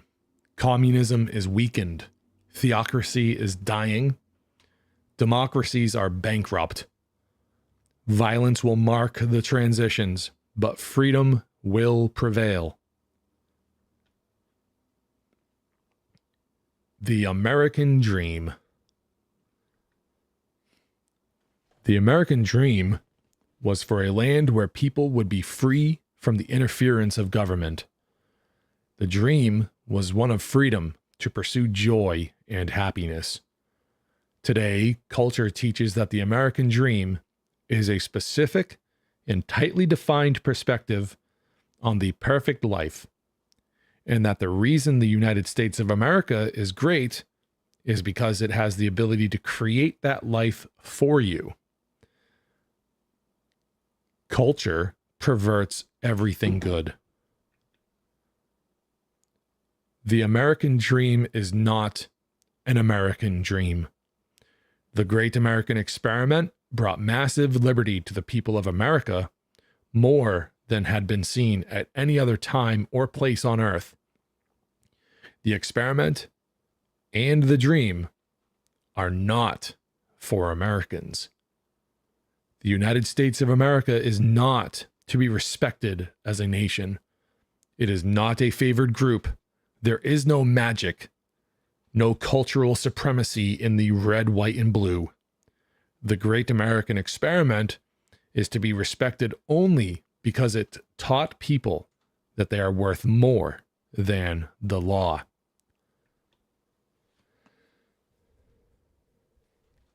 The government of the United States of America in modern times closely resembles both a democracy and a welfare state. It is bankrupt and heavily enforced by legions of law. Culture would have you believe that this is its legacy. It is not. The Declaration of Independence, the Bill of Rights, and the very action of rebellion against a king taught the people of the world that government had no natural right over them. These things taught the whole earth that they owed government and authority nothing. It told people that authority should never tell them what they could say, how they could worship, what they could print, and where they could gather. The Declaration of Independence told people that law enforcement is a dangerous animal and that they ought to be able and willing to defend themselves against it. It taught people that government and authority can be limited. It taught people that they were worth more than the law. This mighty step taken in the pattern of liberty has nothing to do with democracy or government. The power and beauty of this step was the anti-culture created by men of rebellion. They attacked every leg of authority by teaching people about a measure of their own worth. The experiment has proven successful. Freedom for people does not create anarchy.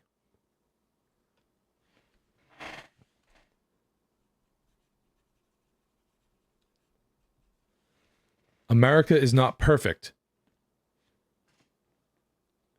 and it will not be the end of freedom. Mankind's thirst for liberty will not endure the tyrannies of earth for long. They will be taught that they are worthy of ruling their own lives. The pattern of tyranny will be broken. The American dream is not an American dream. It is a human dream. It was a giant stair climbed on the backs of heroes toward the freedom of men. It will not be the last.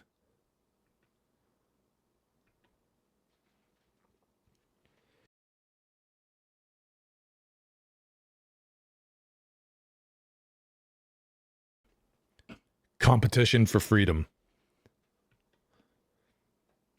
As people are able to look beyond the tyranny of their own lives to divergent cultures on Earth, they will see a competition for freedom.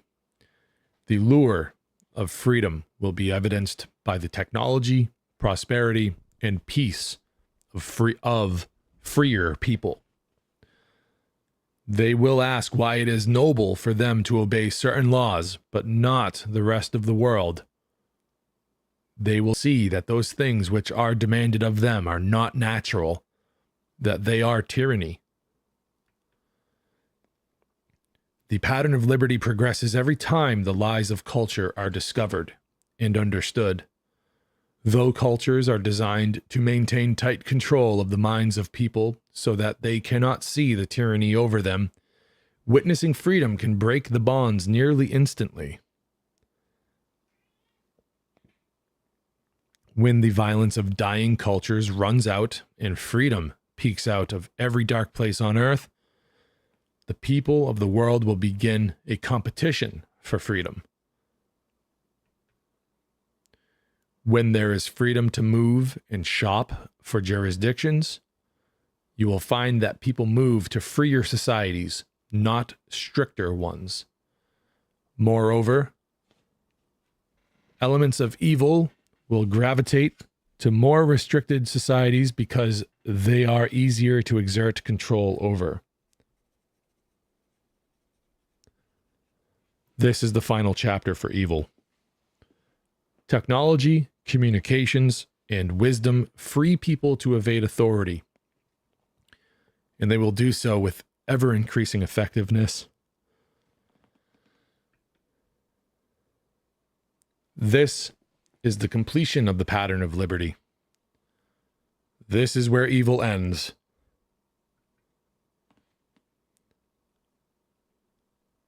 Chapter 9. End of Evil. Voice is a principle of intelligence. Voice is the highest form of communication between beings of the highest intelligence. The passion and feeling that people are able to put behind their words can change lives and change worlds.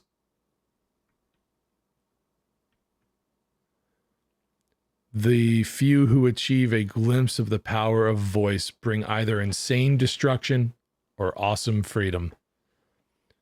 Every great and terrible culture brought into the world was brought by the principle of voice. Every rebellion and revolution that destroyed cultures and empires was brought by the power of voice.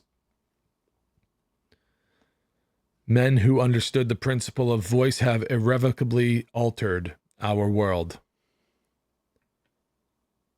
The principle of voice is found in every element of human communication.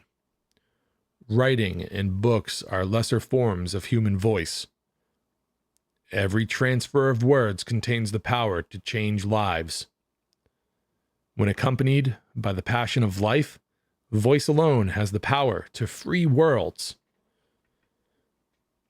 When people are unfettered by the chains of culture, and when they do not believe the lie that they are powerless, they can change everything.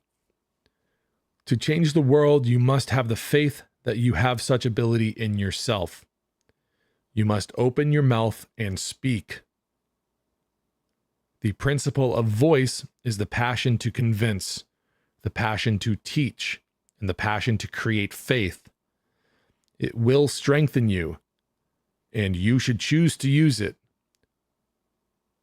And should you choose to use it, you will change lives.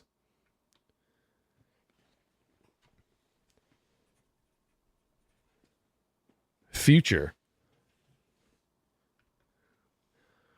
The dreams that burn in the hearts of billions have been growing stronger through the millennia. Ages of destruction wrought by tyranny will not go unanswered. The children of this world are owed a liberty from slavery that can only be satisfied by the utter eradication of evil from the earth. Every dream of feeding the hungry, clothing the naked, and helping the poor is answered in this cause. Human beings are able to answer every need and desire of our world by using the principles we learn all around us. When the obstacles of evil are removed from the lives of people, technology and prosperity advance on an exponential scale.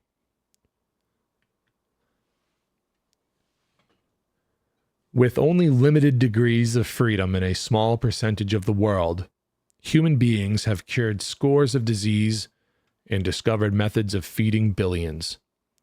All the comforts of modern life were made possible by people with the faith to succeed.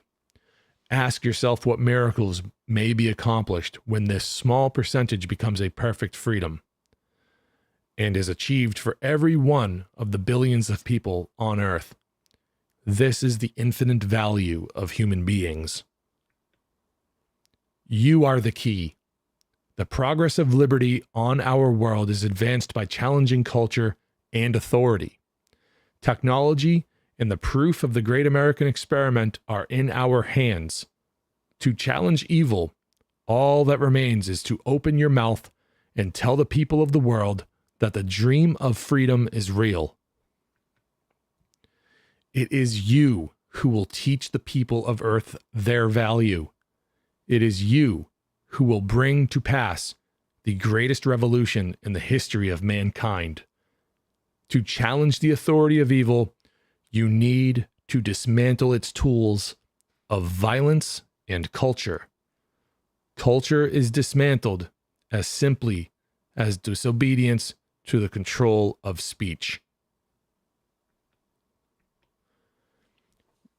When you speak your mind and refuse to take offense when others do the same, cultures cannot survive. There is nothing to fear in freedom. Violence is the tool of first and last resort for evil. Those few who will use it to enslave cannot be left alive.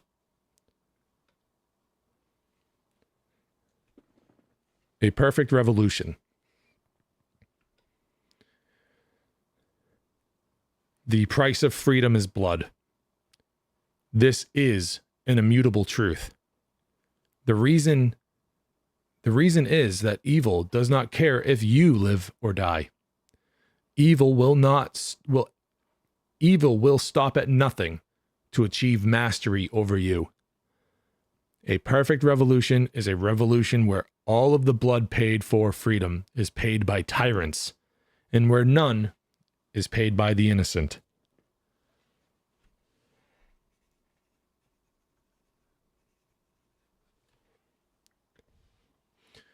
There are only 3 types of action a person can take: that which exercises freedom, that which defends it, and that which destroys it. Culture teaches the nobility of destroying freedom by concepts such as the rule of law. At the same time, it teaches the immorality of defending freedom in concepts such as police authority. Culture cannot be allowed to continue. As long as men of violence walk the earth, they will devise ways to create cultures under the threat of death. The defense of freedom is always righteous, and no tyrant can be spared.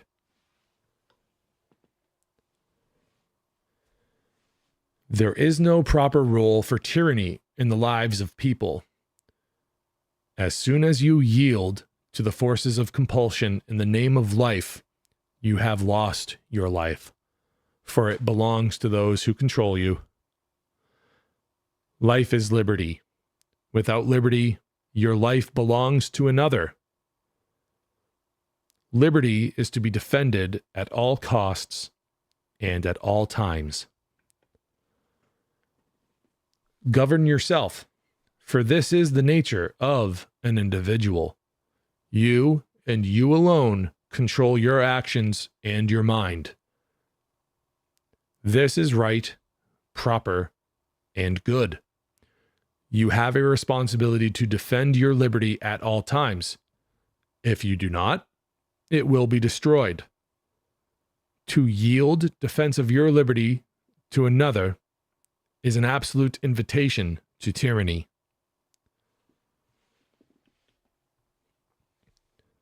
Personal sovereignty is the end of evil, when every person on earth will defend themselves and those they love, when evil cannot gain even a foothold because all people are watching for it and recognize that it seeks to destroy their value. This is the exact opposite of perfect evil, in which every person is a slave and a master of slaves. Perfect liberty is life, and in it there are no slaves and no masters of slaves. Perfect liberty is life. Earth. The cultures of Earth teach you to accept, to yield, and to obey. The end of evil is found in refusing this slavery of the mind. For the end of evil to be achieved, all people must be taught that they owe obedience to no one. They must be taught that the desires and dreams of their hearts are proper and good. They must be taught that every ounce of joy they seek can be had for themselves and those they love. This is the anti-culture, to free the minds of the people. Cultures are established first by the control of speech. Condemnation of speech is rampant in the strongest cultures. The end of evil will bring the defense of speech in every home and in every communication. Culture teaches that speech brings offense. Instead, you must see that speech brings a view into the mind of a human being. Ignore the interpretations of culture and see the intent and feeling of them who speak to you. And then speak back. The control of speech is crushed by the power of voice. In the end of evil, people cannot tolerate compulsion and force. The mistakes of history are found where people have allowed the establishment of culture. In every case, it was known that this establishment would destroy liberty. In the end of evil, tyranny will not be tolerated. You owe allegiance to no nation and to no law. You are a being of infinite worth and fully capable of escaping the bondage of evil. When you feel compelled to speak,